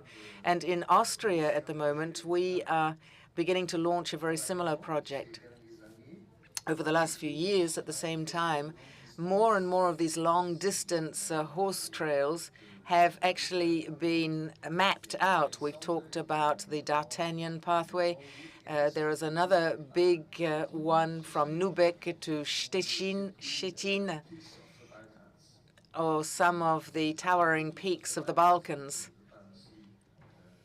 which I also talk about in my book. These are romantic corridors, and these corridors offer us the fascination of traveling, and they embellish Europe. So my message today is say goodbye to asphalt and respect and love our pathways, because they are the true Europeans. Thank you very much.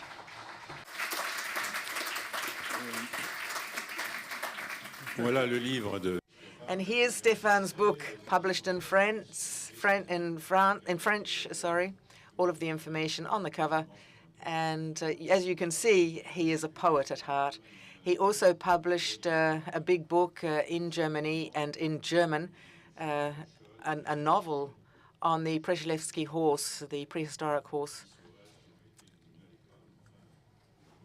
What for a long time we called the prehistoric horse. So this is the book you need if you're interested in that. Thank you very much. I'd now like to give the floor to Paul Kahn. You're going to love his elegance as well. Mr. Kahn is the Secretary General of the European and Mediterranean Horse Racing Federation, the EMHF. He's a member of the Executive Board of the Horse Racing International Federation, which is the top thoroughbred horse racing world, and he represents the British Horse Racing Authority within his technical and advisory committee, of which he is vice chair. Thank you. Thank you, Jean-Louis. Good afternoon, everybody. Lovely to be here. It was Kemal Atatürk, the towering Turkish leader of a century or so ago, still revered to this day in Turkey, who said, "Horse racing is a social need for modern societies."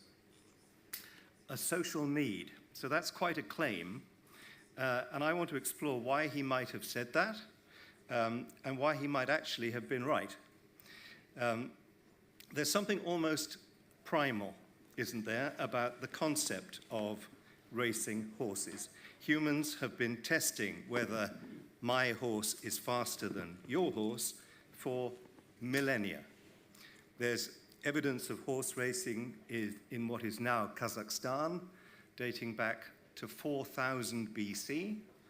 And by 600 BC, horse races were, of course, part of the Olympic Games.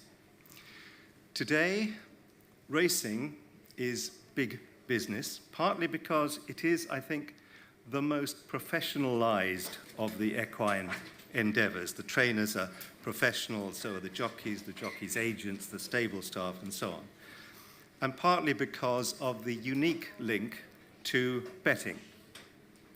Soon after the instinct to brag, "My horse is better than your horse," came the instinct that says, "I bet I know who's going to win this race." And while it is true that there is no betting in some of the richest racing nations in the world, in most places, including throughout Europe, racing and betting are inseparable. We recently estimated that the economic impact of racing alone in Europe is over 21 billion euros per annum.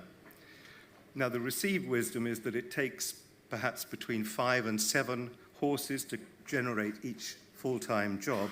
In racing, the formula is very different. There's around 1 full-time job for every horse in training.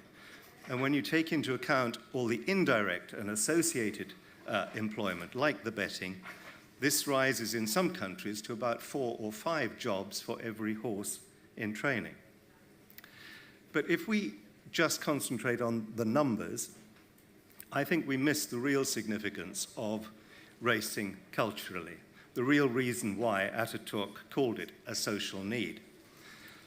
I spent the week before last at Cheltenham, as I always do, for what to me is the greatest race meeting in the world. For those of you who don't know, it's the biggest jump race meeting on the planet, and over 4 days, around 300,000 people attend. Every race is televised. The main results are featured on our national terrestrial news. Talk of Cheltenham is everywhere. And to the community who live in the relatively sleepy town of Cheltenham, it is a life changer. And much the same can be said about Ascot in the summertime. But it isn't only in those countries where there are large-scale racing industries, like France, like Ireland, like Great Britain, that there are examples of a race meeting becoming part of the fabric of the society. I remember the first international meeting that I attended after I joined the EMHF.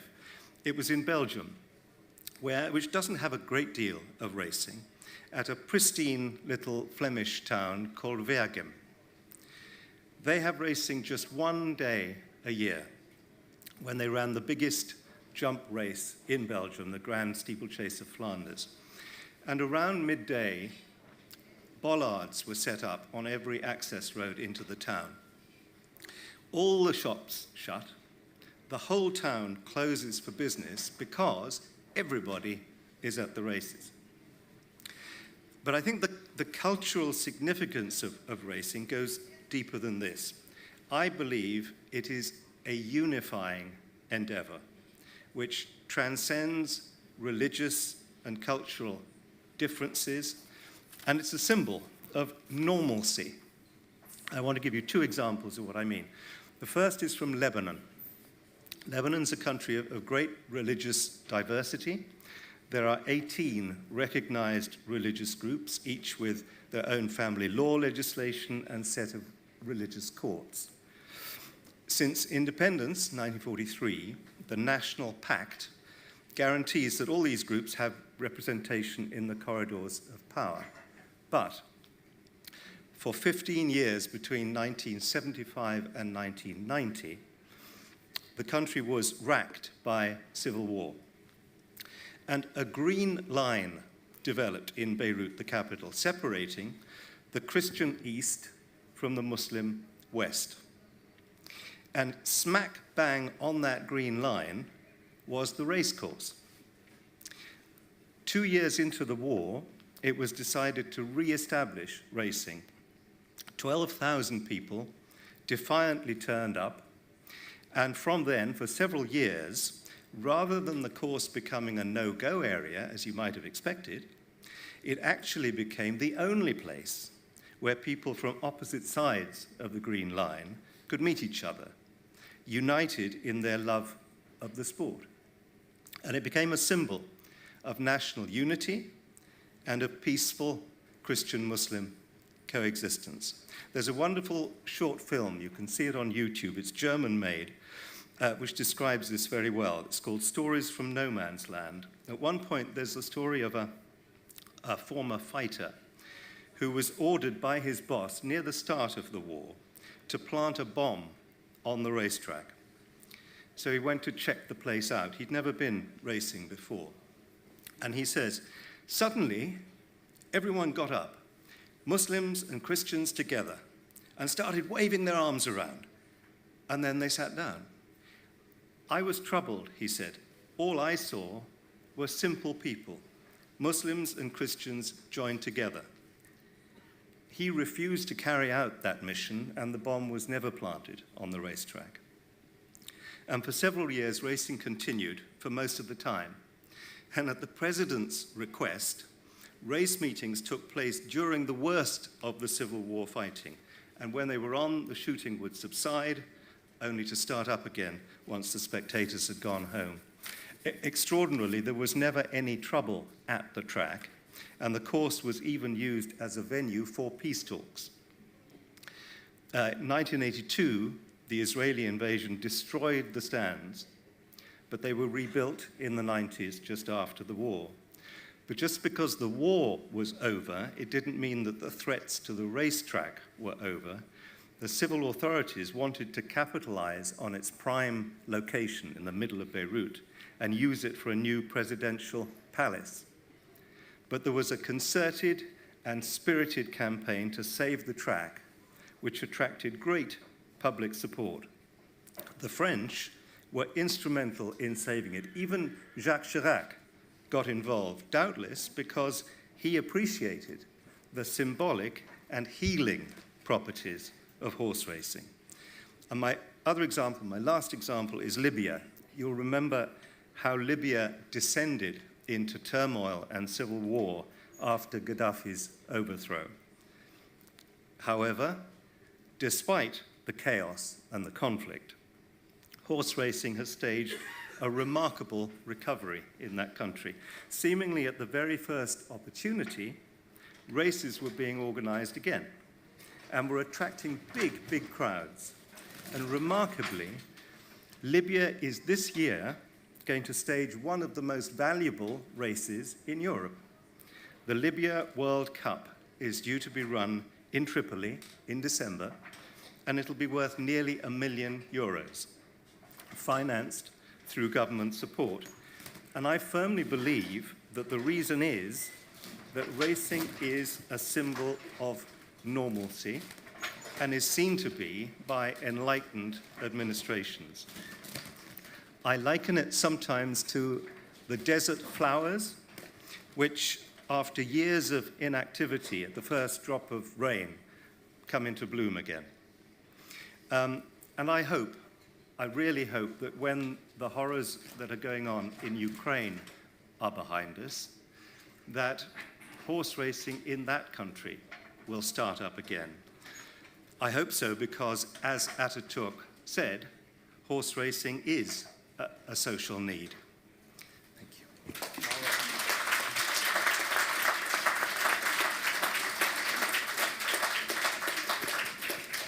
Bravo, bravo, merci beaucoup. Very well done, wonderful speech, wonderful illustration. Thank you so much. Sir, it is your turn, Mr. Jaroslav Müller, who is the president of the Pardubice races, the president of the Czech Republic, and also with the tradition of steeplechase for over 150 years. He also represents Equus, the network of horse cities in Europe, and Saumur joined it in 2021. You have the floor. Good afternoon, ladies and gentlemen. First of all, I would like to say that I am very pleased to be here today in such a nice place, in such a great company. It's an honor for me. Today I am representing the town of Pardubice, also known as the town of horses.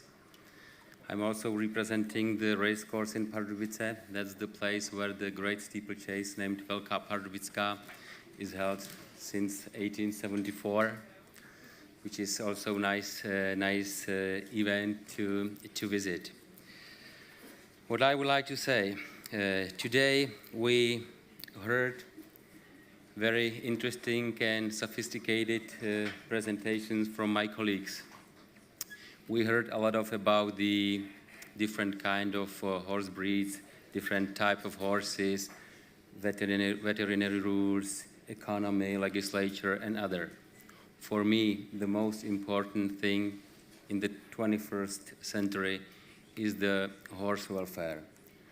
That's a topic that was repeated today quite a lot, and that's very good, especially for me, for a person who is responsible for race course in Pardubice. And when I say race course in Pardubice, that means steeplechase and cross country, of course. It is our duty to create the safe and comfortable conditions for all horses competing wherever on the world. And that's our task for next season, for next years. As we all certainly know, during the past 2 years, we have gone through very difficult times as far as the COVID-19 is concerned. I do not want to speak about the bad impact on the organizers. We all know that we have been canceling our events. We know that we have been running without all audience. I do hope it is all over and we can focus on the new season that I hope is going to be in the normal way. There are also some other sides of the COVID. For instance, and that's what I would like to say, is that the situation in the Czech Republic has been influenced by COVID. It is clear that the popularity of the horses in general and the related activities has been increasing during the COVID times. The same applies to the other statistics, such as the number of equestrian competitions and issues license. The equestrian sport has become a permanent part of TV coverage, which we didn't know since that time. The Czech Republic has returned to the Olympics with a complete horse jump team after 85 years, which is a great news. As far as the situation with racing, and again I mean racing, steeplechase, and cross-country is following. The situation is a little bit more complex as the operation is very costly. The flat races have stagnated, and local breeding of the English thoroughbred can hardly compete with the traditional horse breeding on the British Islands and in France. The most famous continental cross-country steeplechase, Velká Pardubická, which has been organized since 1874, is still a very popular and prestige event, and the fame of Velká Pardubická helps other steeplechase organizers to promote their activities, which is the good side. there is another good information for us. During the difficult days, we know from the statistic that on the TV, we have a bunch of 2.5 million people watching this great steeplechase only in the region of the Czech Republic. I do hope that we will be able to invite all of these people this year at the racecourse in Pardubice. And since I know that not all of you were watching this racecourse on TV, so the invitation is also for you, and I will be more than happy to see you in Pardubice. Thank you very much for your attention.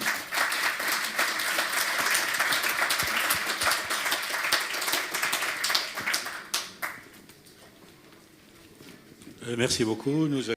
Thank you very much. We accept your invitation with... Thank you very much. We accept your invitation with great pleasure. And to finish with a bang, we are going to talk about Versailles, which will be the world capital of the horse for the next Olympic Games. We're going to listen now to Mr. Thierry Gausseron, who is competent, not only because he's the general administrator of the Château de Versailles, but he is also a horse breeder. And his dream is to participate in the Olympic Games. I think it's a little late for you to do it now, my friend. But Thierry, the floor is yours. Thank you very much, Jean-Louis. Thank you, Alain, Jean-Roch, Florence, Claire. Thank you, everybody, for this invitation and this absolutely perfect organization, apart from the temperature, a little on the cold side. I don't want to keep you too long. I'm very pleased to be here. But I just have one little bit of information I'd like to give you. The school where you find yourself here today, back in 1793, just after the Revolution and during the Terreur, there was a stable hand called Labille de Villeneuve, and then he called himself Citizen Labine after the Revolution. And he suggested to the Health Committee to create a school of national equitation. And he didn't receive any answer, of course, but it just goes to show that the ideas for creating this school went way back before what you can see on the plaque at the entrance. Talking about agriculture, sports, and culture, talking about the horse that is an animal like no other, maybe I would do better to answer the question, why are we thinking of holding the Olympic Games in Versailles for the horse events? Now, we talk about animal welfare, the welfare of horses. That is one of the prime conditions for holding these equestrian games in Versailles. I remember that when we were talking about, back in the day, when we were talking about having the candidacy for the Olympic Games, you had the Eiffel Tower. Back in the day, the Grand Palais wasn't there. And therefore, without asking permission of anybody, the minister or the town hall, because there's an old saying that says it's always better to ask for forgiveness rather than ask for permission to do something. And that's what we did with François. Now, everybody is delighted now at the initiative of having the Olympic Games in Versailles. But at the beginning, it was a very risky challenge. And I think that it was what weighed in the balance for us to win out over Los Angeles and other cities. We couldn't do any other sports at Versailles. There was no reason to do any of the javelot or weightlifting. In Versailles, in the castle, in the chateau itself, we have old parquet. The sky over the chateau is still the same as it might have been 200 years ago. But the other thing that is still the same as hundreds of years ago is the presence of horses. We have the chateau, we have the town of Versailles, that is a green town, and in 1665, and in other towns just around Versailles as well. And several years later, the stud farm moved from Versailles to the Haras du Pin. The Haras du Pin was something that Louis XIV wanted to build, but was actually built by Louis XV. And the Haras du Pin is what we call the Versailles of horses. I hope not, because it means the Haras du Pin would be just as well known as Versailles, which, after all, would probably be an excellent thing. Louis XIII, Louis XIV, back in the day, bought their horses from abroad.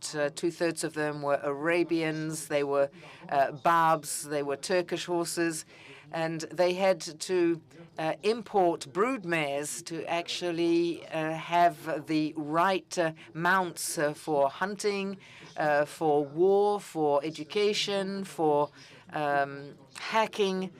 And when I looked back into the history of Versailles, I was interested to see that everything that we do today is actually something that has already been done in the past.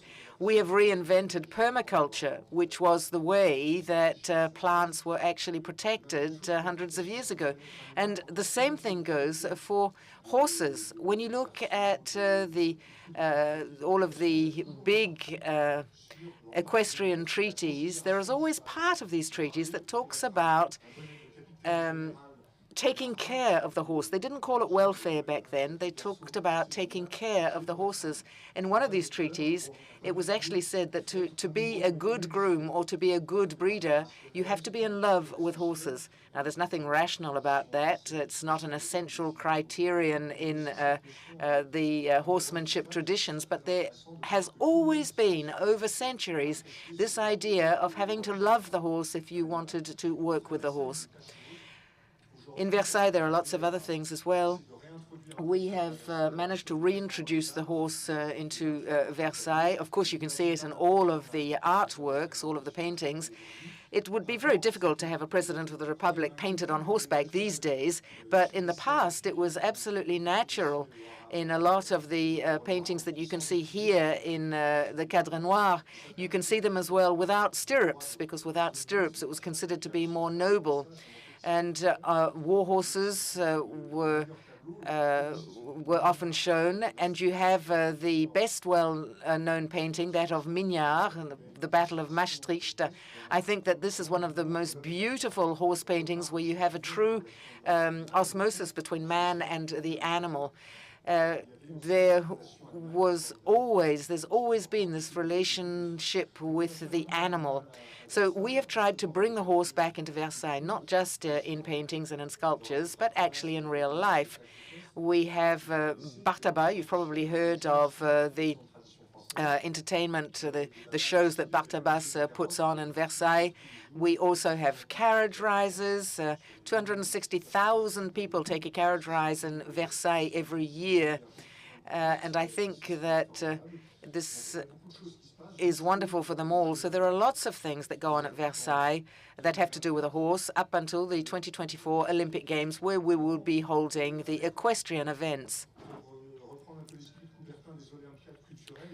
As Coubertin said, we want to also hold a great exhibition of the horse through the ages in art, starting from some of the earliest paintings to the most contemporary ones, one of which you have a horse jumping through the canvas of the painting. But we hope that we're going to be able to mix up sports and culture. It's never an easy task to do that. The world of art the world of art always has a connotation of being slightly more snobbish, whereas the world of culture is more popular. So these 2024 Olympic Games they will take place on the Royal Circle in the main alley of Versailles in front of the Grand Canal. And there we will be able to have dressage and show jumping, but the eventing will take place throughout the entire park. So you'll have to cross over the canal. We've actually done tests near Deauville to come up with floating barges, a bit like Churchill did, so that we can get horses to go across the canal. We don't want any horses to fall into the canal. But I think that there are going to be some quite remarkable things to see. And maybe After having seen Top Gun, many people wanted to be fighter pilots. Maybe after having seen horses in Versailles, many youngsters will want to be horse riders. We hope so. I'm not going to spend too much time on that. But we also say that the horse is an animal like no other. We've talked about the horse being productive, the horse being a friend. The horse is nonetheless different from other animals. I would advise you to read a book written by Marc Alizar, which is called Dog. And in this book, which he wrote after his dog died and he was devastated, he said that dogs are closer to men than monkeys. Now, we know that as far as DNA is concerned, that is not true, but the dog has actually changed its behavior based on man's behavior. The dog will actually turn to look at what you are looking at simply because of the years that they have spent with us. A monkey won't do that. And I think that the horse, which is something between culture and nature and domestic animal and working animal, I think above all of this, it's very important to think that this horse has been living with us for thousands of years. And I think that we should maybe step out of the box, do away with stereotypes. Alfred de Vigny wrote poems about animals, and he wrote about the wolf that is a wild animal and the dog that has subjected itself to mankind. But the dog is the one that has almost signed a contract with mankind. There aren't many wolves left today. There are still a lot of dogs. Aristotle said that agriculture is what actually detaches us from nature, whereas the horse reattaches us to nature. If a horse comes back to Versailles, I hope that we will be able to take a closer interest of living with these horses every day. And I remember somebody else who said, we do not have two hearts, one for mankind and one for animals. You either have a heart or you don't have a heart. Thank you very much.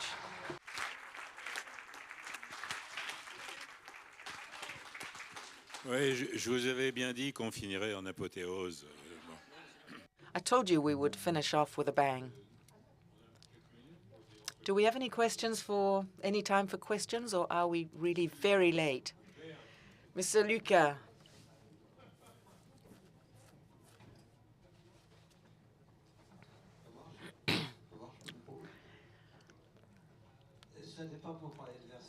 I'm not going to talk about Versailles, fear not, but it's to talk more about Pardubice.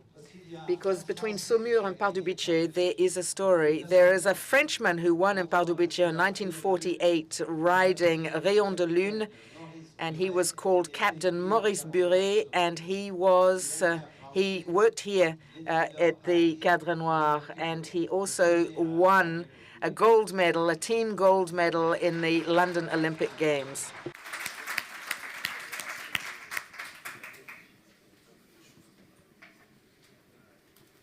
Madame la directrice Non. Madam Director, are there any other questions?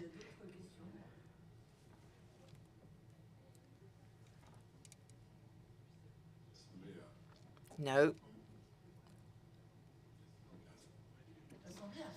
I think everybody's hungry. How can they be hungry? We've already had 2 coffee breaks with all sorts of little tidbits. Bon, bah écoutez, s'il n'y a pas de remords. Well, if there truly are no other questions, going, gone, all that remains to be done is to thank all of the participants in this round table. They have given us different flavors this afternoon, poetic ones, cultural ones, and thank you very much, Jean-Louis. And we are now going to move on to the conclusion of today's event.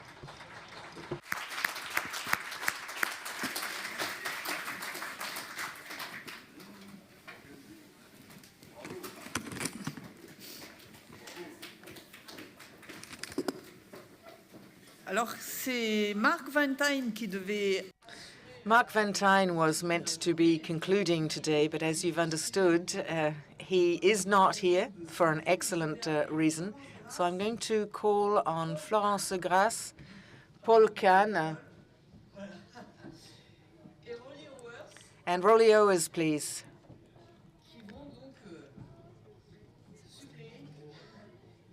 Who are going to stand in together and give us the conclusion of today. Merci beaucoup. Effectivement. Well, thank you very much. We have been asked as members to actually conclude this day, a day that has been fascinating, poetic, and as we all participated in one round table, we wanted to give you a very brief summary of each round table and also come up with one or two requests. The last conference on the horse in 2009 under the Swedish presidency, they also ended with requests and left a heritage.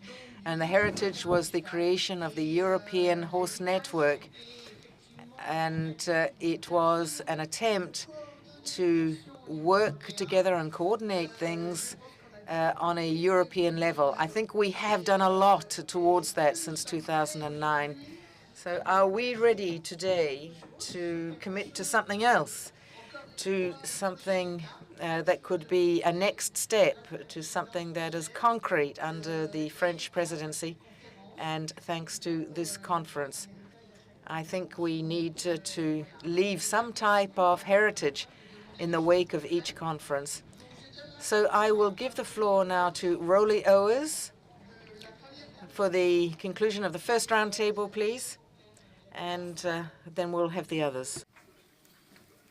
Florence, thank you very much. I will keep this very brief. I think the first workshop, there was a number of very similar themes that came through. And I think the relevance of equines to society today was something that shone through. And I think the reality is horses still play a huge part in society, but the vast majority of society does not recognize that. And I think we have a responsibility to change that. And I think there's a number of ways that we can do that. And I was very taken by Joran's expression around personal responsibility. Because in society today, it's very easy to say, it's for government to do, it's for the regulator to do, it's for someone else to do. I think it's so important that we take something away from today about what we will do. And nowhere is that more important than in animal welfare and equine welfare. And there are many, many different reasons why we need to prioritize equine welfare, whether we're talking about horses or equines in agriculture, or in sport, or in culture, or for any other reason. Primarily because it's ethically the right thing to do. But we also know there's many other examples, and agriculture is a very good one, where good animal welfare means good equine productivity. And so there's a commercial incentive to do that. And I was very taken what the member of the European Parliament said about how we need to be proud of what we do to support and develop equine welfare. And I think that's something equally we need to take forward. But I also need to, I think there are many aspects where we can do a lot better. And I think, again, we need to reflect on where, in fact, there are some real issues that really challenge us. And I think the final area of why we need to take more personal responsibility for equine welfare, but also which interlinks, as we know, with the health of our environment and the human health, is the fact that we live in a very changing society. And I think whether we are using horses, especially in agriculture, but possibly more especially in sport, society is increasingly questioning whether that's the right thing to do. So with a great proud voice, we have to say that we are doing the right things by our horses. But that does involve ensuring that we educate people about how to ensure we are caring for our horses properly. and we need to invest in research. Just because we've done something with our horses, like the commanding officer of the Cadre Noir said, just because we've done something this way for centuries doesn't make it necessarily right. And so we do have to challenge ourselves through the findings of research. And so in the place and the home of the IFCE, I can only say that we do need to invest in research to ensure the future of our equines, our horses, whether that be in agriculture, sport or culture. Thank you.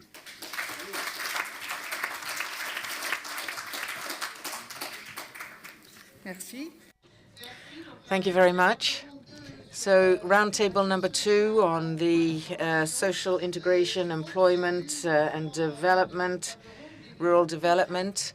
I think that some concrete measures were talked about in this roundtable, things that have been done by the Senate, by the French National Assembly, by IFCE, with Equine Ressources, and also amongst local players. So these different concrete things have shown that there is a true resolve to coordinate in order to promote the horse sector and the very important impact it has on rural development and on employment, and to ensure that these are jobs that cannot be delocalized, jobs in tourism that are only just beginning to flourish today. So concrete actions, coordinating with politicians, this is extremely important. Horse groups in the different institutions, representatives of the horse and of the environment and local structures, all of this advocates for concrete structures. And it also shows, we also saw that over a certain number of years, these jobs exist, but it is not easy to put them forward. And yet all it would take all it took was 3 people who managed to change the name of the game there and put forward these jobs and make them more accessible. So that second roundtable showed that coordination is of prime importance, and we must continue to do so if we want to promote the horse sector. I'm not going to single out the lessons from the last roundtable because it's only just happened, but I think what's been very clear from all 3 of the roundtables that we've had today is that the uniquely multifaceted way in which the horse and man interact.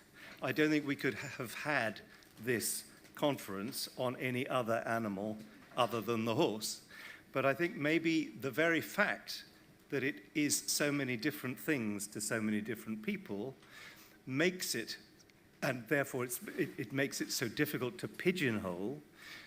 That very fact makes it easy for legislators to draw a veil over the horse, to overlook the horse, to treat it almost as an afterthought. We've seen how the horse has all the necessary assets to be treated extremely seriously and recognized fully by the public bodies. We've talked about its green assets and green credentials, about its agricultural assets, about the jobs that it creates in rural environments, about its role in therapy, about its role in sport, its cultural assets, all of these things. But despite all of that, the horse is often marginalized in legislation. And we think that one way to address this, as Florence has said earlier, is to have better data, objective data. And one thing that we would like to see and we would like to call for is to have a Eurostat study on the horse sector. That would be one takeaway message I think that we would want to leave. And the other, I think, is that another effect of the horse's lack of profile in legislators' eyes is that we, within the European Horse Network, are constantly guarding against unintended consequences of the legislation. By that I mean that laws that are entirely sensible for other farm animals may be completely inappropriate for the horse.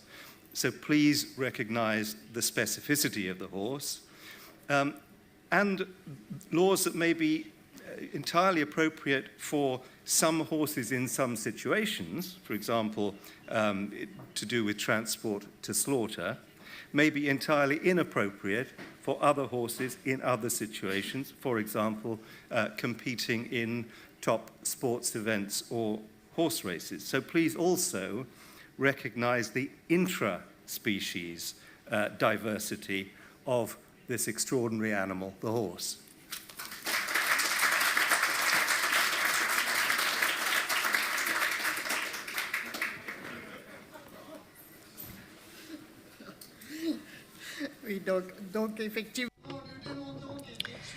So yes, we are asking for studies, statistical studies on the horse sector. We don't have enough data. We would also call for support for coordinating research. I've talked about the greening factor of the horse. We talked about that in the second round table. We need to truly show to what extent the horse is an asset to the environment and to agriculture. We're also supporting a project on nutrition, which is essential for improving the welfare and the health of the horse. And the IFCE, and with its European network, we hope that this is going to be accepted. It will be called EU Net Horse.